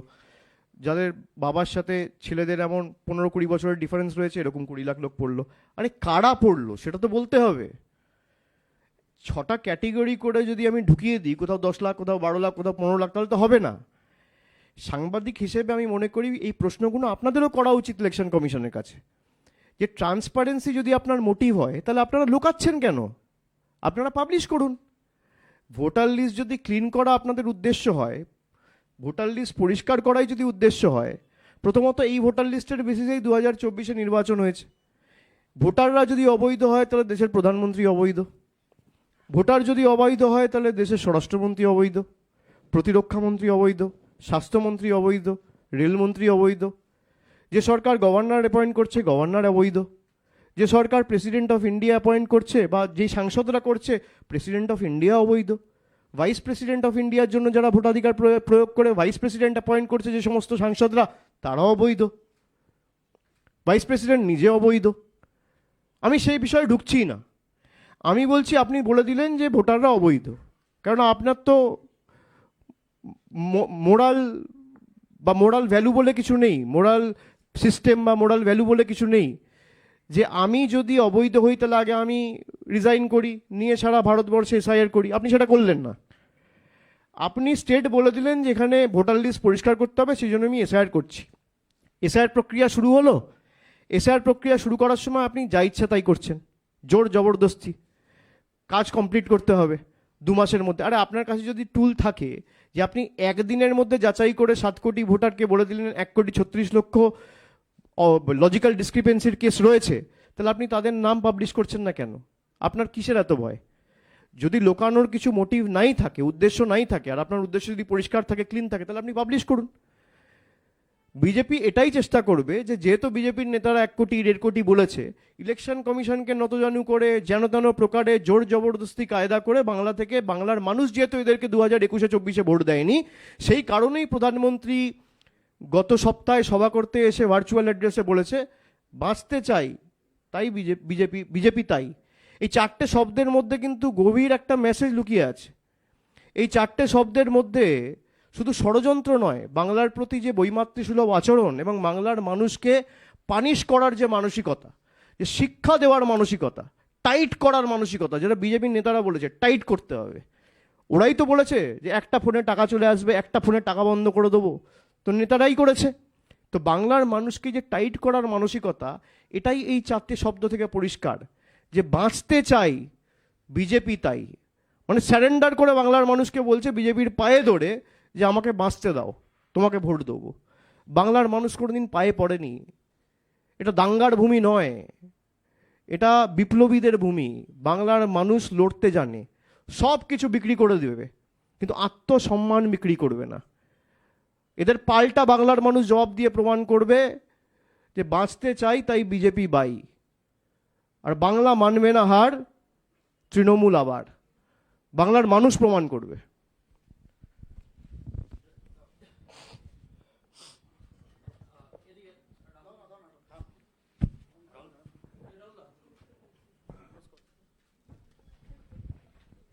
শুধুমাত্র সাধারণ মানুষ নয়, কয়েকদিন ধরে দেখা যাচ্ছে যে আপনার খণ্ডঘোষের এমএলএ নবীনচন্দ্র বাগ বলুন, বা মন্ত্রী সাবিনা ইয়াসমিন বলুন, বা কাকলি ঘোষ দস্তিদার, তাদের পরিবারের লোকজনকেও ডাকা হচ্ছে। তাহলে যারা জনপ্রতিনিধি এতদিন ধরে নির্বাচিত হয়ে আসছেন, কোনোভাবেই তারা সাধারণ মানুষের দ্বারাই নির্বাচিত হয়েছেন, এই জনপ্রতিনিধিদের ডাকার পিছনে উদ্দেশ্যটা কি? মানে ওই জায়গাগুলো, ওই আসনগুলোকে কি টার্গেট করা হচ্ছে, নাকি ওই অন্য কিছু বিজেপির কোনো পরিকল্পনা রয়েছে? সেটা তো জ্ঞানেশ কুমার বলতে পারবে। কোন সফটওয়্যারের বেসিসে, কোন জাদুকাঠির বেসিসে তিনি একদিনের মধ্যে ঠিক করে নিলেন যে এই 7 কোটি ভোটারের মধ্যে 1,36,00,000 লজিক্যাল ডিসক্রিপেন্সির কেস রয়েছে, এবং যিনি নিজে জনপ্রতিনিধি তার 2 ছেলের নাম নেই। কাকলি ঘোষ দস্তিদারের ক্ষেত্রে তার 2 ছেলের নাম আমি শুনেছি ভোটার লিস্টে নেই, তার নিজের মায়ের নাম ভোটার লিস্টে নেই। জনপ্রতিনিধিদের নামই যদি না থাকে, তাহলে বিজেপির থেকে আপনি কি আশা করবেন? 18 নম্বর ওয়ার্ডে ডাঙ্কুনি পুরসভার আমাদের কাউন্সিলর, তাকে দেখিয়ে দিয়েছে মৃত। তো যে ইলেকশন কমিশন আজ থেকে 3 মাস আগে অপোজিশন পার্টিদের কাছে বলেছিল আন্ডারটেকিং দিয়ে বলুন, সেই ইলেকশন কমিশনের ক্ষমতা হবে আজকে ভারতবর্ষের মানুষের কাছে আন্ডারটেকিং দিয়ে বলার, বা বাংলার 10 কোটি মানুষকে আন্ডারটেকিং দিয়ে বলার যে এই যে লিস্ট হয়েছে এটা ত্রুটিপূর্ণ নয়, এই যে লিস্ট হয়েছে ক্লিন লিস্ট হয়েছে, এই লিস্টে কোনো ভুল ত্রুটি পাবেন না। ইলেকশন কমিশন কি পারবে? আপনি আচরি ধর্ম। আপনি যেটা অন্যর থেকে আশা করছেন আপনি নিজে করেও দেখান না, কেউ তো বারণ করছে না। তো এই ইনসিডেন্টগুলো থেকে ইলেকশন কমিশনের যে অবস্থান বা যে লক্ষ্য, এটা স্পষ্ট। ইলেকশন কমিশন যদি অবৈধ অনুপ্রবেশকারীদের চিহ্নিত করাই তাদের আসল উদ্দেশ্য বা লক্ষ্য থাকতো, তাহলে যেখান থেকে রোহিঙ্গা বা বাংলাদেশিরা ঢুকছে, প্রথমত সেই বর্ডারিং স্টেটগুলোকে আইডেন্টিফাই করে সেখানে এসআইআর চালানো হতো। হোম মিনিস্টারের রিজাইন করা উচিত। যার ইন্টেলিজেন্স ফেলিয়ারের কারণে বাংলাদেশিরা ভারতবর্ষে ঢুকতে পেরেছে বা ওদের কথায় বাংলায় আসতে পেরেছে, তাহলে সেই ইন্টেলিজেন্স চিফকে সাসপেন্ড করা উচিত। তাকে উপরন্তু এক্সটেনশনে রাখা হয়েছে, তার মেয়াদ শেষ হয়ে গেছে, তাকে এক্সটেনশনে রাখা হয়েছে। তো এতেই বিজেপির যে অবস্থান এবং ইলেকশন কমিশনের যে বিজেপির আঁতাত, আমি এই কারণেই ইলেকশন কমিশনকে ভারতীয় জনতা পার্টির সহকারী সংস্থা বলেছি।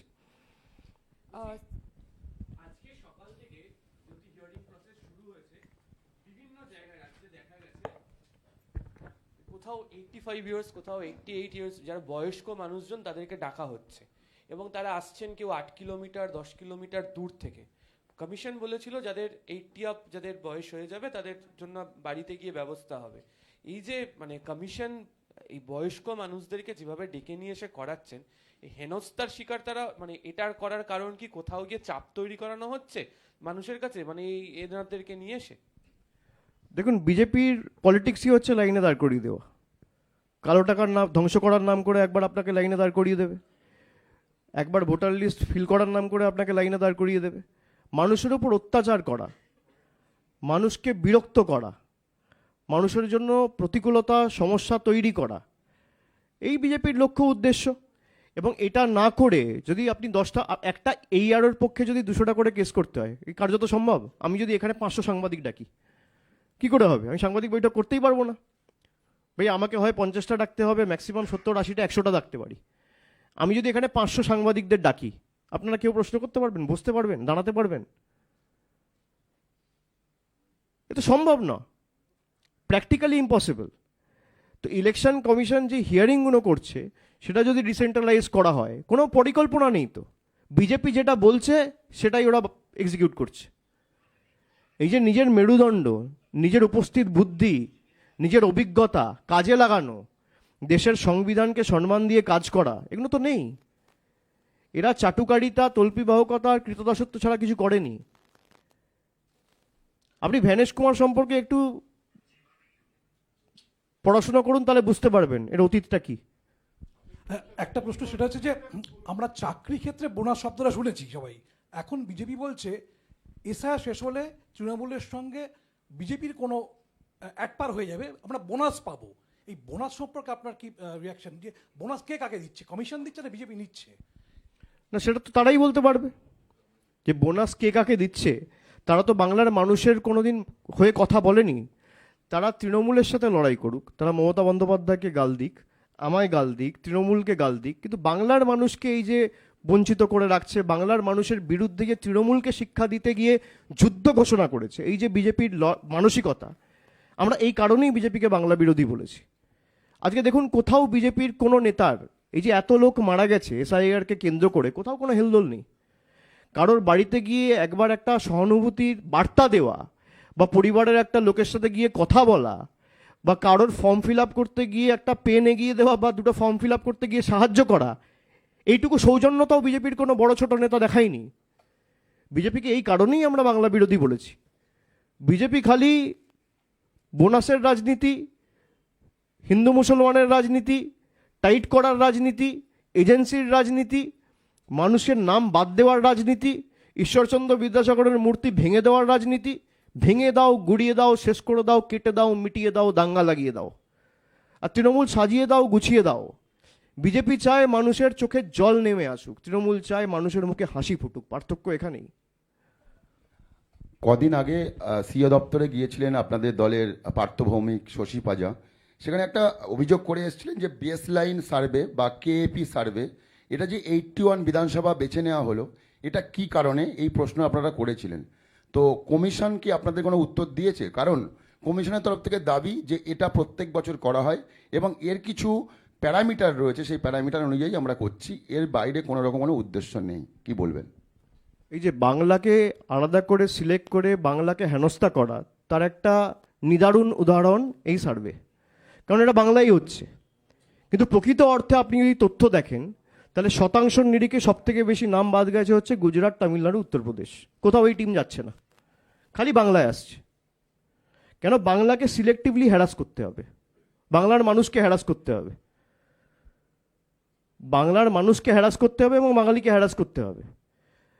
আপনি যদি টিম পাঠান, আপনি আরও 10টা বিধানসভা 20টা বিধানসভায় পাঠান, আমার কোনো আপত্তি নেই, কিন্তু তাহলে আপনার তথ্য অনুযায়ী বা আপনার তর্কের অনুযায়ী তো আপনাকে উত্তরপ্রদেশে, গুজরাটেও টিম পাঠাতে হবে। আপনি তো সেটা পাঠাননি। এই যে বাংলাকে সিঙ্গেল আউট করার বা সিলেক্ট করে বাংলাকে হেনস্থা করা বা বাংলাকে বাংলাদেশি বলে দাগিয়ে দেওয়ার যে পরিকল্পনা বা ষড়যন্ত্র, এটাই স্পষ্ট। এই কারণেই আমরা বিজেপিকে বাংলা বিরোধী বলি। এবং শুধু তাই নয়, আপনারা নিশ্চয়ই শুনেছেন যে ইআরওদের ক্রেডেন্সিয়াল ইউজ করে ফর্ম 7 না ফিল করে ব্যাকএন্ড থেকে ডাইরেক্ট নাম ডিলিট করে দেওয়া হচ্ছে। কোনো ইআরও জানেই না। মানে this is directly contradictory to the RP act, people representation act, যে আমি ইআরও, আমার ম্যান্ডেট, কোয়াসি জুডিশিয়াল প্রসেস আমার ম্যান্ডেট, আমি ঠিক করব, আমার প্রেরোগেটিভ। বিআরওর আইডি আর বিআরওর পাসওয়ার্ড ইউজ করে ব্যাকএন্ড থেকে কে করতে পারছে বা কে করছে সে তো মিসেস খান্নাই বলতে পারবে। কিন্তু কিভাবে এদের আইডি আর এদের পাসওয়ার্ড মিসইউজ করে একটা বিআরও যদি বলে যে আমি করেছি, আপনি জিজ্ঞেস করুন, আপনারা সাংবাদিক, ক্যামেরা নিয়ে ঘোরেন, যান, মাইক ধরুন, কেউ জানেই না, হঠাৎ করে দেখছে পোর্টাল থেকে নাম বাদ। কার অঙ্গুলি হলো না এই নাম বাদ যাচ্ছে, তাদেরকে বলার সুযোগই দিচ্ছে না। কেউ আত্মপক্ষ সমর্থন করার সুযোগই পাচ্ছে না। আমার কাছে ডকুমেন্ট থাকলে আমি তো সেটা ক্লেম এন্ড অবজেকশনে দেবো, আপনি নোটিশ পাঠান, আমাকে ডাকুন। আমাকে সুযোগ না দিয়ে বাদ দিয়ে দেওয়া হচ্ছে। মালদার ক্ষেত্রে এই যে এএসডিডি, যেটাকে আমরা বলি অ্যাবসেন্ট, শিফটেড, ডেড, এএসডিডি ডেটা, যেটা মালদার ক্ষেত্রে 2,01,000, সেখানে ফর্ম 7 না ব্যবহার করে খালি ব্যাক এন্ড থেকে ইআরওদের না জানিয়ে 2,18,000 নাম ডিলিট করে দেওয়া হয়েছে। আমি একটা জেলার উদাহরণ দিলাম আপনাকে খালি, মানে 17,000 যারা এএসডিডিতে নেই, ডেড, ডুপ্লিকেট, শিফটেড বা অ্যাবসেন্ট যারা নেই, তাদের মধ্যে থেকে 17,000 নাম বাদ দিয়ে দেওয়া হয়েছে। কার অঙ্গুলি এলোনে হচ্ছে? এই প্রশ্নগুলো করুন না ইলেকশন কমিশনকে। আর ইলেকশন কমিশনের যদি দম থাকে, আর ইলেকশন কমিশনের যদি উদ্দেশ্য সঠিক থাকে, তাহলে আমরা যে বৈঠকটা করব 31 তারিখ, তারা বেলা 12টায় আমাদের টাইম দিয়েছে, সেটা লাইভ টেলিকাস্ট করুক। লোকানোর যদি কিছু না থাকে, ভারতবর্ষের মানুষ, বিশেষ করে বাংলার 10 কোটি মানুষ দেখুক, লাইভ টেলিকাস্ট হোক বৈঠকের। হ্যাঁ, কেন হবে না? বিজেপিরও তো করা উচিত। তারা তো দাবি করে মুখ্যমন্ত্রী লাইভ টেলিকাস্ট করা উচিত, তাহলে ইসির করা উচিত না? কেন করবে? ইসির যদি লোকানোর কিছু না থাকে করুক, আমার তো লোকানোর কিছু নেই। আপনি কেন লাইভ করবেন না? ইসি যদি বলছে যে তৃণমূলের সব প্রশ্নের উত্তর আমরা দিয়েছি, আপনার কাছে উত্তর থাকলে আপনি লাইভ করুন। দুধ কা দুধ, পানি কা পানি। আপনার কাছে যদি তালিকা থাকে, আপনি যদি প্রকাশ করতে চান, আপনি লাইভ করুন। আপনার যদি লোকানোর কিছু না থাকে, কেউ তো বারণ করছে না। 2023 আপনি নবজোয়ার যাত্রা করলেন পঞ্চায়েত নির্বাচনের আগে। 2026 বিধানসভা নির্বাচনের আগে আপনি করছেন যতই করো হামলা আবার জিতবে বাংলা। ফারাক কতটা থাকছে? আমরা তখন দেখতে পেয়েছিলাম আপনি দীর্ঘদিন আপনি রাস্তায় ছিলেন, একেবারে টেন্ট করে তাঁবু খাটিয়েছিলেন। এই কর্মসূচিতে তার চরিত্রটা কি থাকছে কর্মসূচিতে? সেটা আপনার কর্মসূচিতে দেখবেন। কিন্তু যে কারণে আমরা করেছি, সব কিছু পেরিয়ে গিয়ে মানুষের যে মৌলিক অধিকার, যে আমার ভোটাধিকার আমি প্রয়োগ করব, মানুষকে তার আত্মপক্ষ সমর্থনের সুযোগ না দিয়ে জোর জবরদস্তি ভোটার তালিকা থেকে নাম বাদ দেওয়া, এর থেকে বড় আঘাত ভারতবর্ষের গণতন্ত্রে আর কিছু হতে পারে না। সেই কারণেই আমরা বলছি, তারা ভেবেছে বাংলা দমিয়ে যাবে, এক ঘা মারলে বসে যাবে। আপনি এক ঘা মারলে বাংলা 2 ঘা মারবে, আপনি 2 মারলে বাংলা 4 মারবে। আজকে বাংলার মানুষ বুঝছে যে বিজেপিকে যদি আমরা 18 থেকে নামিয়ে 12 না করে 2 করতাম, তাহলে নরেন্দ্র মোদী দুঃসাহস দেখাতো না। এটা তো সাপ। আপনি বাড়ির পিছনে বা বাড়ির বাগানে 18টা সাপ ছাড়ুন আর 12টা সাপ ছাড়ুন, সাপ তো আপনাকে ছোবলি মারবে, আপনার সাথে বিশ্বাসঘাতকতাই করবে। তো সাপকে শূন্য করতে হবে, নাহলেই হামলা চড়বে। কিন্তু বাংলা জবাব দিতে জানে। বিপ্লবীদের মাটি এই মাটি, স্বাধীনতা আন্দোলন থেকে নবজাগরণের আন্দোলনকে পথ দেখিয়েছে বাংলার মাটি। বাংলাকে যদি আপনি আঘাত করেন, বাংলা প্রতিঘাত করতে জানে, বাংলার প্রত্যাঘাত করতে জানে। বাংলার মানুষ যদি আপনি বঞ্চনা করে রাখেন, নিজের লড়াই নিজের লড়তে জানে। আপনি টাকা আটকেছেন রাস্তার, পেরেছেন? মমতা বন্দ্যোপাধ্যায়ের সরকার 20,000 কিলোমিটার রাস্তা 8,000 কোটি টাকা খরচা করে শুরু করছে, সাধারণ মানুষের উপর 10 পয়সার বাড়তি বোঝা বা করের দায় না চাপিয়ে। এ ভারতবর্ষে কোথায় হয়েছে? কোন রাজনৈতিক দলের সৎসাহস রয়েছে যে ক্ষমতায় রয়েছে মানুষের কাছে রিপোর্ট কার্ড নিয়ে যাবে? বিজেপি পারবে? 11 বছরের রিপোর্ট কার্ড নিয়ে আসুক বাংলার মানুষের কাছে, আমরা নিয়ে যাচ্ছি। আমাদের কেউ বলেনি, আমরা বদ্ধপরিকর মানুষকে হিসাব দিতে। তো এই যে আঘাত আনার প্রবণতা, এই যে প্যাটার্ন, যে টাইট করব, উচিত শিক্ষা দেবো, জবাব তো মানুষ দেবে, মানুষের দরবার। আপনি কোর্টে জিতবেন, তৃণমূল ভোটে জিতবে, আপনি টিভির পর্দায় জিতবেন, আমরা জনগণের আদালতে জিতব। আপনার যত ক্ষমতা আছে আপনি প্রয়োগ করুন।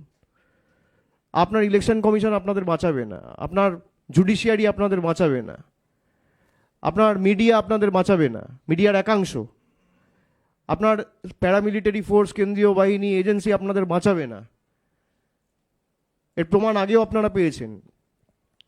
21-এর বিধানসভা, পরবর্তীকালে পুরসভা, পঞ্চায়েত, একাধিক বাই ইলেকশন, 24-এর লোকসভা, তারপর 11টা উপনির্বাচন, তারপর 26-এর বিধানসভা নির্বাচন।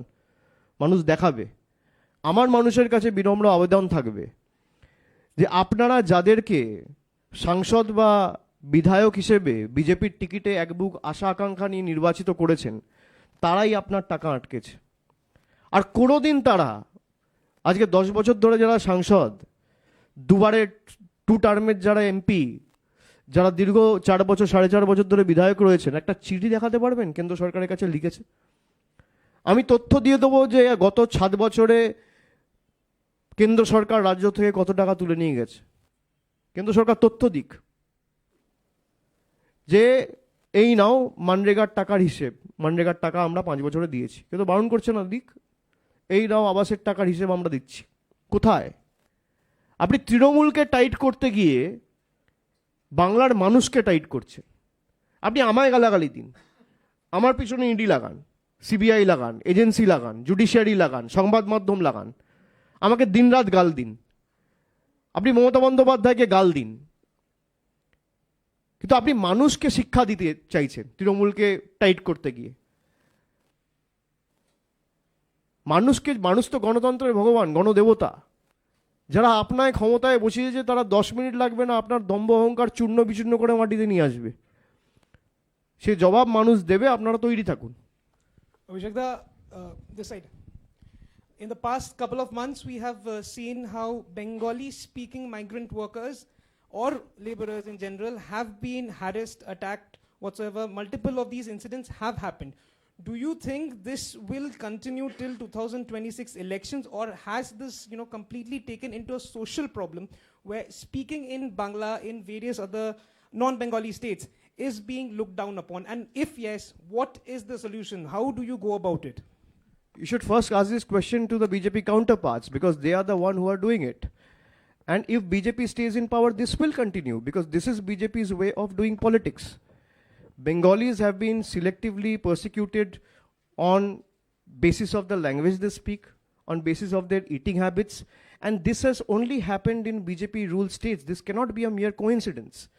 It's happening in states like Maharashtra, it's happening in states like Chhattisgarh, it's happening in states like Madhya Pradesh.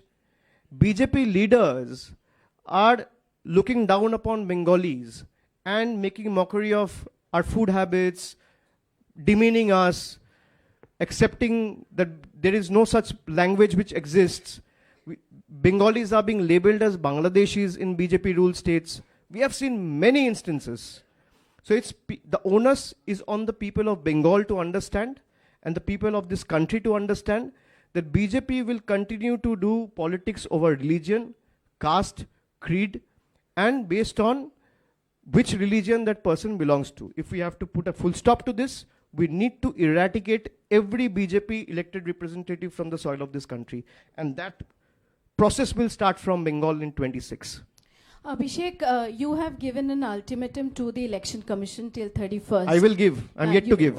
Okay. After that, if they does not come out with the list of logical discrepancy, what Trinamool Congress will do, and then they will see the might of Bengal. Forget about Trinamool Congress. And if you could throw some light on the role of Seema Khanna, which you said.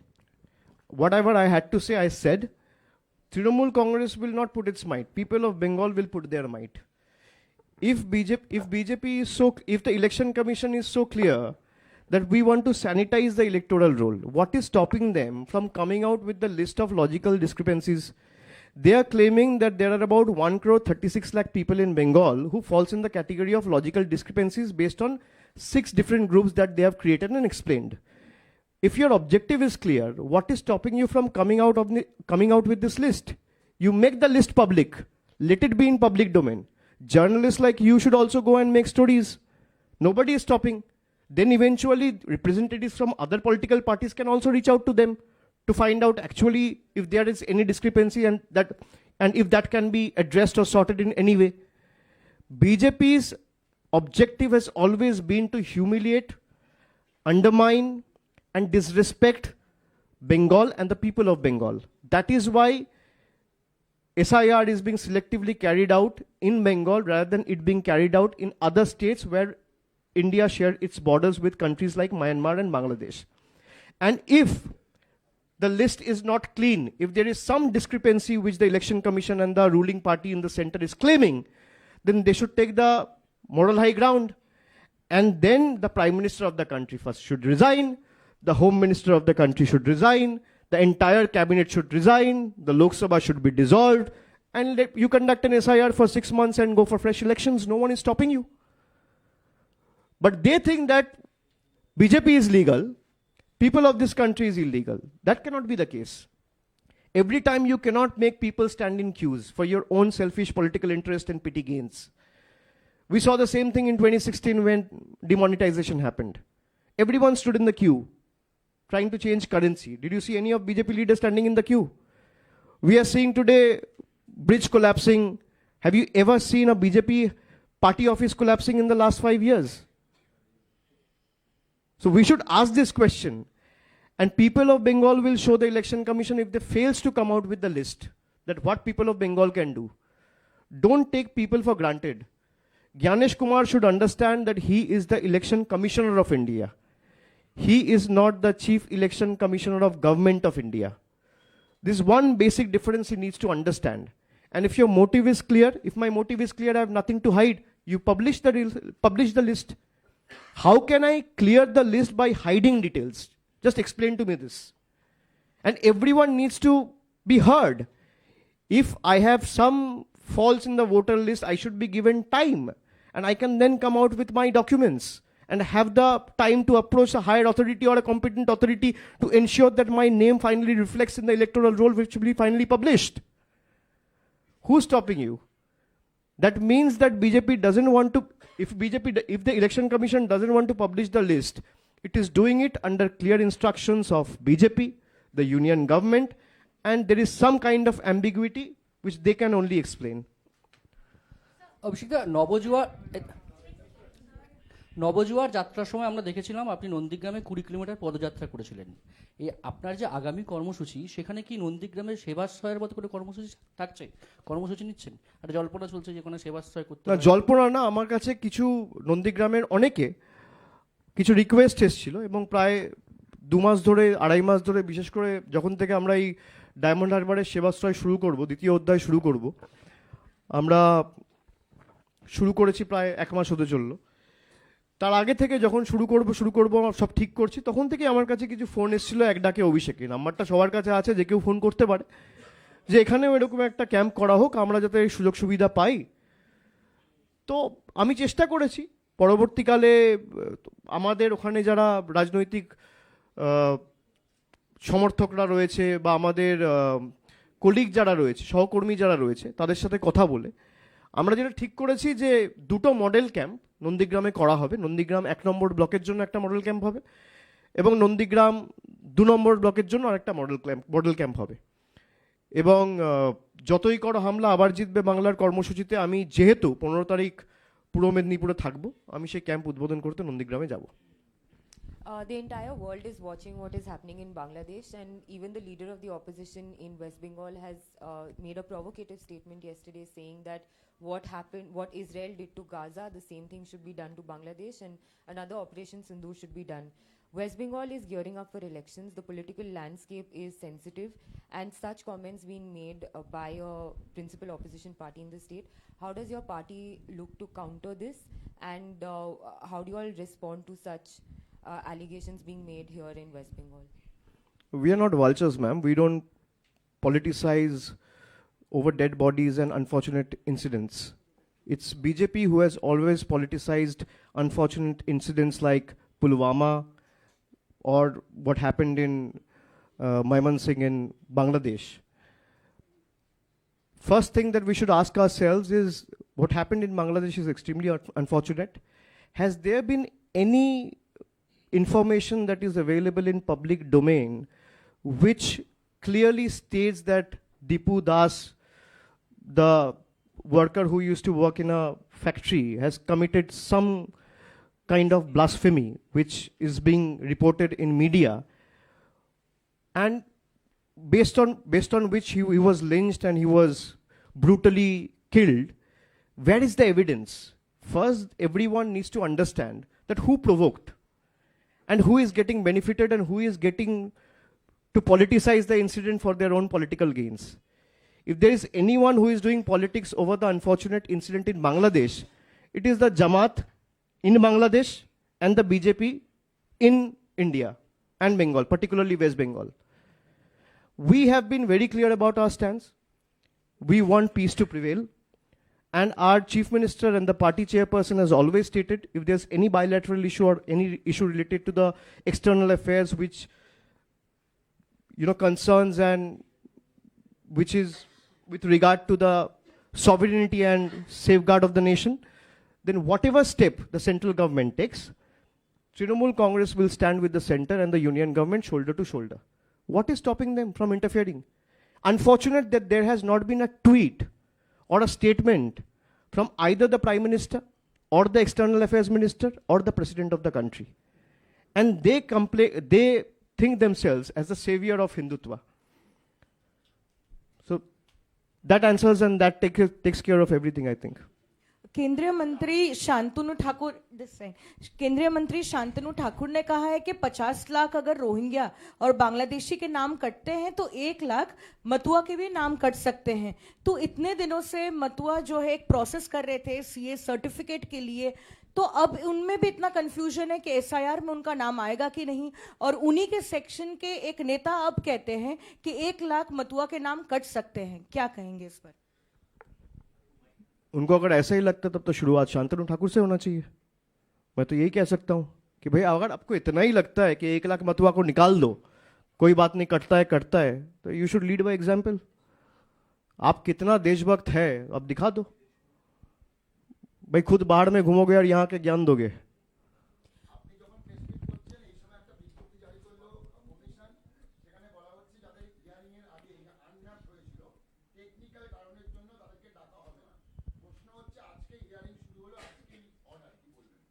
আমি জানি না, আমাকে দেখতে হবে, না দেখে আমি বলতে পারবো না। আমি নোটিফিকেশন দেখিনি, পড়িনি। আপনার প্রশ্নের বেসিসে আমি একটা নোটিফিকেশন না দেখে কিছু বলি না। আমাকে দেখতে হবে, নোটিফিকেশন পড়তে হবে, কিসের বেসিসে বলা হয়েছে, সেখানে কি কি ক্লজ দেওয়া হয়েছে, কি কারণে করা হয়েছে, দেখে আপনি যদি আমাকে পরবর্তীকালে জিজ্ঞেস করেন আমি বলতে পারবো। So we have seen in various instances as far as Parliament is concerned, we have seen whether it is Waqf Amendment Act or whether it is CA, or we have seen Manrega, from Manrega to Ramji. Opposition have raised their voice, even TMC has participated. But somewhere or the other, don't you think the voice has been limited to the Parliament and it's being unheard? Because don't you think it's being a direct attack to the federal structure where opposition's voices are being unheard? I can only speak on behalf of my party, and we have raised it. I'm sure the other parties in different states are doing it as well. Media also has to come and do its role. Rather than pointing fingers on us, when you're pointing one finger on us, there are 4 fingers which is pointing towards yourself. So you need to ask yourself, are you even doing 1% of what you think should be done? Are you playing your duty and doing your role? We have been doing it. Our Chief Minister has renamed the Karmashri scheme as Mahatma Shri. We are going to Delhi, meeting the Chief Election Commissioner. We will hold protests there. We are doing extensive meetings in Bengal, in every district, every block, every ACs, and we are standing with the people, trying to assist them in the entire process, just so that their name remains in the voters list. So what else can we do?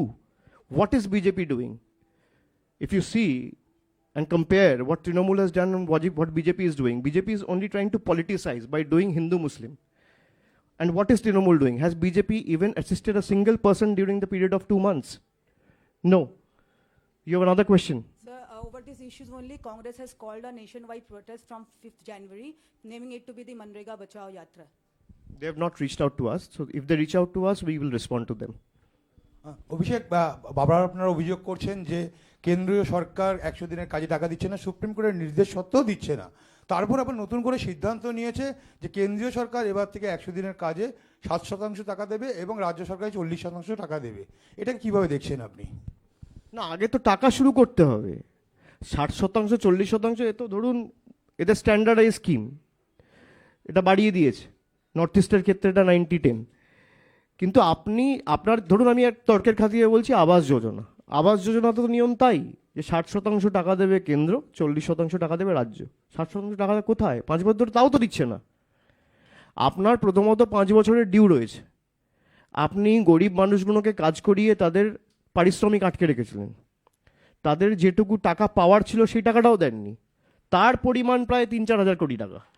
এবার তারপর পরপর 4টে অর্থবর্ষে আপনি 1 পয়সা বরাদ্দ করেননি। তো আপনি আগে আপনার টাকাটা তো বরাদ্দ করুন। আমাদের স্টেটটা, যেমন জল জীবন মিশন, 5050 কোটি টাকার মধ্যে স্টেটের দেওয়ার কথা 2525 কোটি টাকা। আর কেন্দ্রের দেওয়ার কথা 2,525 কোটি টাকা, স্টেট একা দিয়েছে 4,590 কোটি টাকা, কেন্দ্র সরকার তার 2,500 কোটি টাকা দেয়নি এখনো। তো ভারতবর্ষের সংবিধানকে যদি কেউ ভায়োলেট করে, দেশের বিজেপি সরকার করছে, মোদী সরকার করছে। আর কারো জি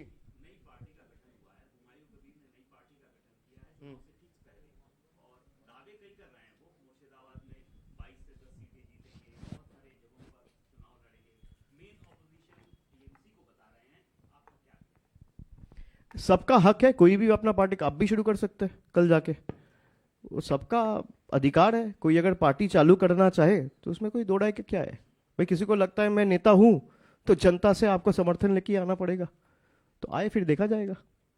अब तो देखना पड़ेगा ना कि जनता किसको समर्थन करते हैं। भाई जनता बेवकूफ़ नहीं है, हमारे में कुछ नेता है जो समझते हैं भाई जनता को बेवकूफ़ बनाया जा सकता है। जनता बहुत शातिर है, जनता समझदार है, जनता सब समझता है। वो कहावत है ना, ये पब्लिक है, ये सब जानती है।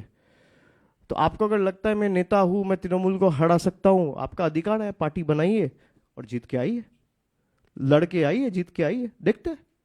सबका अधिकार है, आपके यहाँ पे जितने 50-60 जन है, सबका अधिकार है, एक पार्टी बना लीजिए, कोई दिक्कत नहीं है।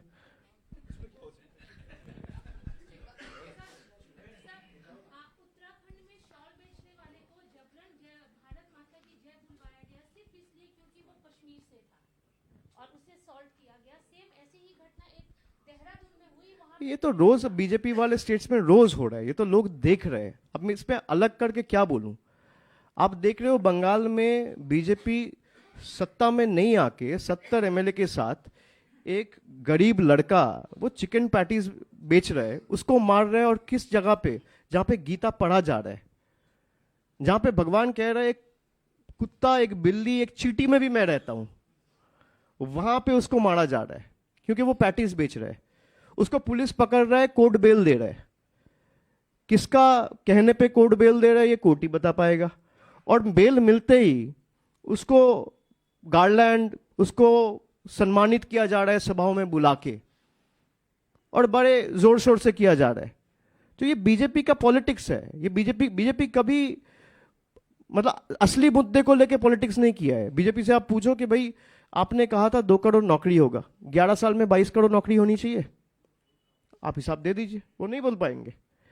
बीजेपी से आप पूछ लो कि भाई आपने बोला था कालाधन खत्म हो जाएगा, प्रधानमंत्री ने बोला था 50 दिन दीजिए, अगर 50 दिन में मैं नहीं कर पाया तो जिस चौराहे में मुझे ले जाके जो सजा देंगे आपका हर सजा मंजूर है। ये मैं नहीं, गोवा में बोला था, प्रधानमंत्री ने बोला था, भाषण है उनका, ऑन रिकॉर्ड है। अब यूट्यूब में देखिए, मिल जाएगा। कोई पूछेगा प्रधानमंत्री से कि आपका कालाधन खत्म नहीं हुआ और बढ़ गया। वो असली मुद्दे पे राजनीति करता ही नहीं है। वो दंगे पे करेगा, हिंदू मुसलमान पे करेगा, डिवाइड पे करेगा, बांग्लादेश पे करेगा, मंदिर पे करेगा, मस्जिद पे करेगा। यही बीजेपी का प्लेबुक है। तो ये जनता समझ रहे, तभी आज बीजेपी 240 पे है। और आने वाला दिन में आप देखेंगे यही 240 घटते घटते 40 पे आ जाएंगे। একটা আলাদা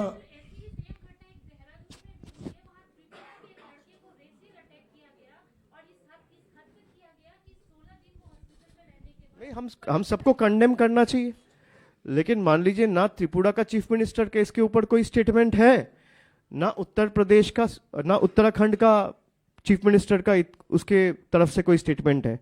और उत्तराखंड में भी डबल इंजन सरकार है, त्रिपुरा में भी डबल इंजन सरकार है। ठीक है, दर्शाता है बीजेपी किस तरीके से राजनीति करता है। একটা আলাদা ইস্যুতে প্রশ্ন করা যাবে এসআইআর বাইরে? বিষয়টা হলো এত কিছু ইস্যুর মধ্যে একটা ইস্যু হারিয়ে যাচ্ছে। আমরা হয়তো কয়েকজন সামনে এনেছিলাম, খুব দুর্ভাগ্যজনকভাবে আপনাকে সামনে পেলাম, সুযোগ পেলাম, তাই বলছি। সেটা হলো রাজ্যের বিরোধী দলনেতা সকালবেলা উঠে পিসি দিয়ে শুরু করে, রাত্রিবেলা ভাইপো দিয়ে শেষ করে, আর মাঝখানে কয়লা চোর, বালি চোর, তোলাবাজি ইত্যাদি ইত্যাদি বলে। সম্প্রতি তাঁরই দলের এবং তাঁরই পাড়ার অনিমেষ গিরি, আরএসএস এবং বিজেপি কর্মী, তার কোটি কোটি টাকা চিটিংবাজির, শুভেন্দু অধিকারী নাম করেই বলছি, কোটি কোটি টাকা চিটিংবাজির 99 পৃষ্ঠার প্রমাণ সহ হাজির করিয়েছে। প্রমাণ আপনি প্রমাণ চান কেন? যাকে আপনি টিভির পর্দায় টাকা নিতে দেখছেন, এর থেকে বড় প্রমাণ আর কি? ভাই আমি কিছু বললে ভুল হতে পারে, মিথ্যে হতে পারে, আপনি কিছু বললে সেটা ঠিক হতে পারে, মিথ্যে হতে পারে। ভিডিও কি করে মিথ্যে হবে? আর তখন তো এআইও ছিল না। তো টিভির পর্দায় যাকে আপনি টাকা নিতে দেখছেন নির্লজ্জভাবে, দোকান কাটা, আপনি তার সম্পর্কে কি দেবেন? কোটি কোটি টাকার প্রমাণ দিয়ে কি করবেন? বিজেপিতে গেলেই ধোয়া তুলসী পাতা। বিজেপিতে যে গেছে খালি শুভেন্দু অধিকারী বলে নয়, আপনি দেখুন না, অজিত পাওয়ার থেকে শুরু করে, প্রফুল পাটেল থেকে শুরু করে, নারায়ণ রানে থেকে শুরু করে, হিমন্ত বিশ্ব শর্মা থেকে শুরু করে যারা গেছে সব ধোয়া তুলসী পাতা।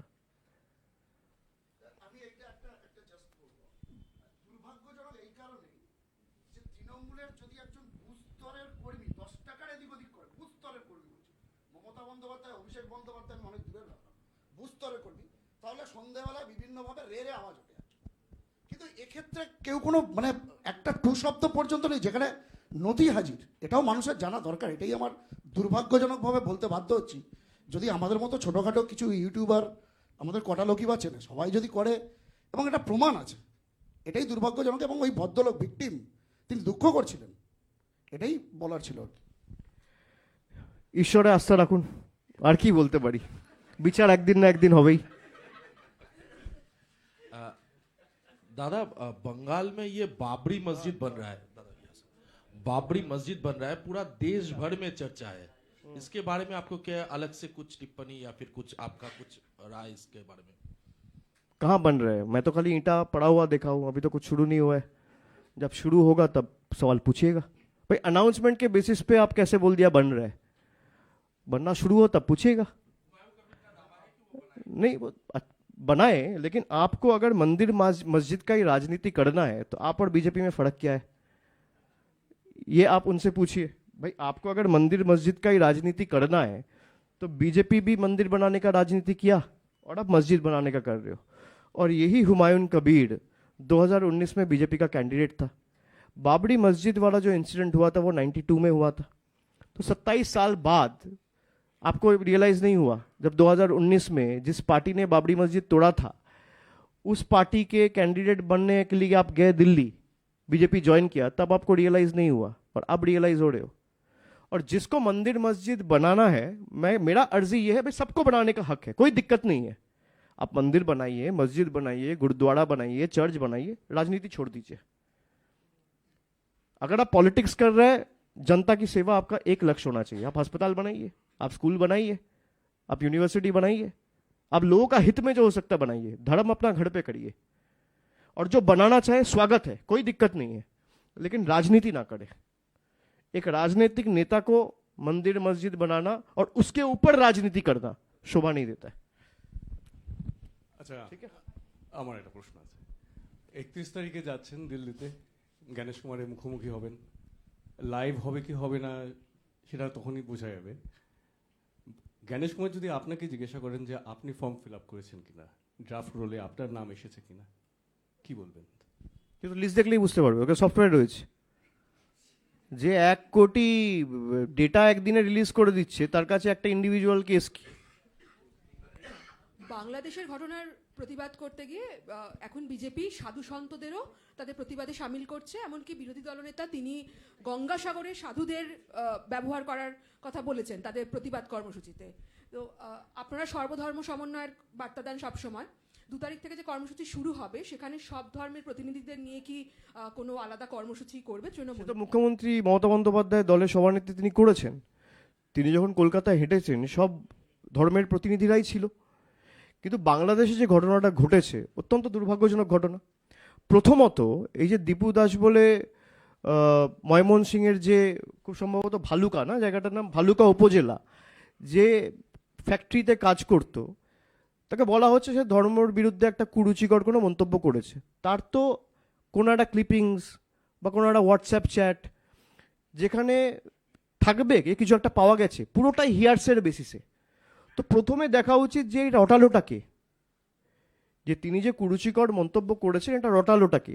আর এটা নিয়ে রাজনীতি কারা করছে? বাংলাদেশের একটা রাজনৈতিক শ্রেণী করছে, আর ভারতবর্ষে এবং বাংলায় বিজেপি করছে। অন্য কেউ তো এটা নিয়ে রাজনীতি করছে না। তা মানুষ মরার রাজনীতি কে করে ভারতবর্ষের মাটিতে? পেছনে যখন পুলওয়ামা হয়েছিল, ওই 40 জন কেন্দ্রীয় বাহিনীর যারা মারা গিয়েছিলেন ওই ঘটনায়, তার ছবি লাগিয়ে ভোট কে চেয়েছিল?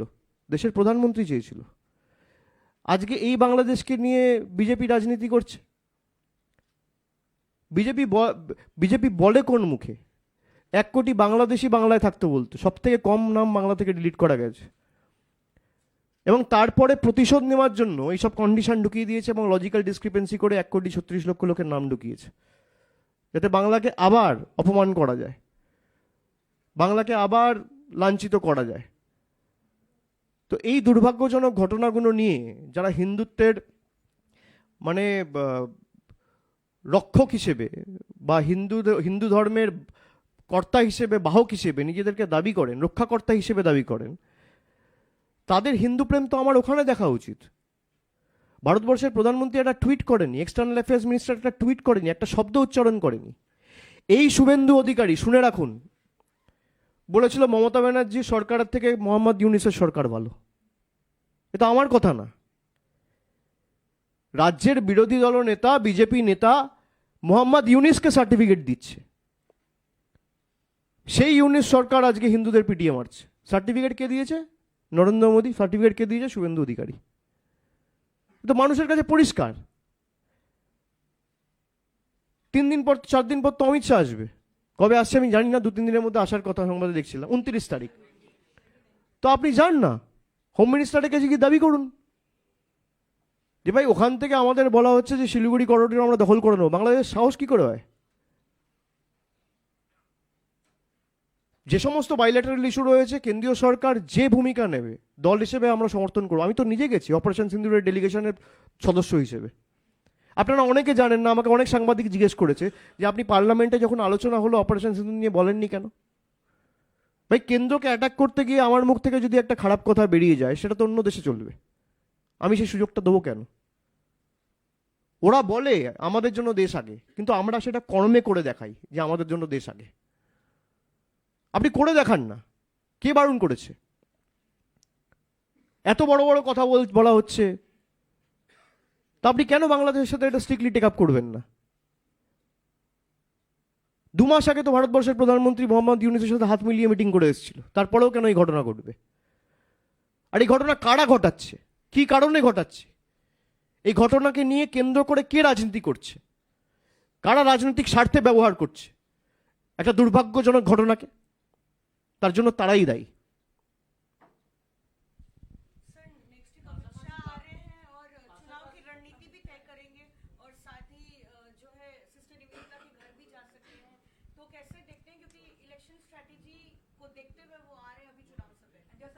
वो तो उनका पार्टी का अंदरूनी मामला है, उसमें मैं क्या टिप्पणी कर सकता हूँ?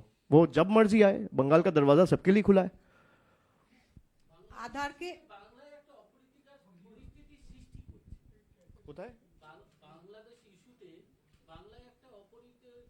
আমি বললাম যারা চায় না যে শান্তি ফিরুক তারাই এটাকে নিয়ে রাজনীতি করছে। যারা এই ঘটনার ফায়দা নির্বাচনে লুটতে চায় তারা এটাকে নিয়ে রাজনীতি করছে। এই ঘটনাকে নিয়ে তো তৃণমূল কংগ্রেস রাজনীতি করছে না, জাতীয় কংগ্রেস রাজনীতি করছে না, ডিএমকে রাজনীতি করছে না, আম আদমি পার্টি করছে না, জেডিইউ করছে না, বা আরজেডি করছে না। এই ইস্যুটাকে নিয়ে রাজনীতি কে করছে? ভারতীয় জনতা পার্টি। आधार के कोनो তো তারাই বলতে পারবে তারা চায় না বাংলাদেশ শান্ত হোক, তারা চায় না বাংলায় শান্তি থাকুক, তারা চায় না বাংলার মানুষের স্বাধীনতা থাকুক।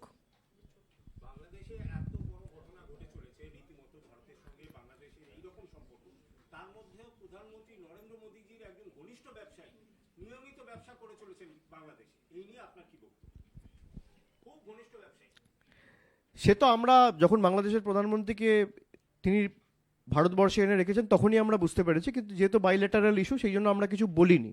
দেশের যেহেতু এক্সটার্নাল অ্যাফেয়ার্সের ইস্যু এবং দেশের সিকিউরিটি ইনভলভড, এ নিয়ে আমরা যখন যা বলার, আমরা অযথা কোনো দেশের সুরক্ষা নিয়ে বা বাইলেটারাল ইস্যু নিয়ে রাজনীতি করতে চাই না। কিন্তু যদি আপনার কোনো অ্যাকশনের কারণে যে হিন্দুদের ধারক বাহক এবং রক্ষাকর্তা হিসেবে আপনি নিজেদের দাবি করেন যে হিন্দু হৃদয় সম্রাট, আরে আপনি কত বড় হিন্দু হৃদয় সম্রাট সে তো পাকিস্তানে যখন হিন্দুরা মারা যাচ্ছে বা বাংলাদেশে হিন্দুরা মারা যাচ্ছে তখন আবার দেখতে হবে, তখন আবার দেখা উচিত। এই যে ধরুন আপনি বড় বড় ভাষণ দিচ্ছেন, আজকে এসআইআরকে কেন্দ্র করে যারা মারা গেছে 80% হিন্দু, তা আপনি কোথায় একটা কথা বলেছেন? আপনি একটা পরিবারের পাশে, আপনি প্রধানমন্ত্রী ছেড়ে দিলে আপনার অনেক কাজ, আপনার পার্টির কেউ গিয়ে একবার একটা সাহায্যের হাত বাড়িয়েছে? আর আপনি নাকি হিন্দু হৃদয় সম্রাট, বিশ্বগুরু। এরা মারা যাচ্ছে কার জন্য? এসআইআর এর জন্য। এসআইআর করেছে কি? ইলেকশন কমিশন বলেছে কি? বিজেপি। তাহলে এদের মৃত্যুর জন্য প্রত্যক্ষ বা পরোক্ষভাবে হয় ইলেকশন কমিশন হলে বিজেপি দায়ী। এরা নিজের যে সুইসাইড নোট সেখানে লিখে দিয়ে যাচ্ছে যে ইলেকশন কমিশনের জন্য আমরা সুইসাইড করলাম। তো এদের মধ্যে তো সবাই হিন্দু, তখন তো কোনো ব্যবস্থা নেয়নি। এরা মৃতদেহের উপর দাঁড়িয়ে রাজনীতি করে, এরা নির্লজ্জ, এটাই এদের রাজনীতির ডিএনএ। ঠিক আছে।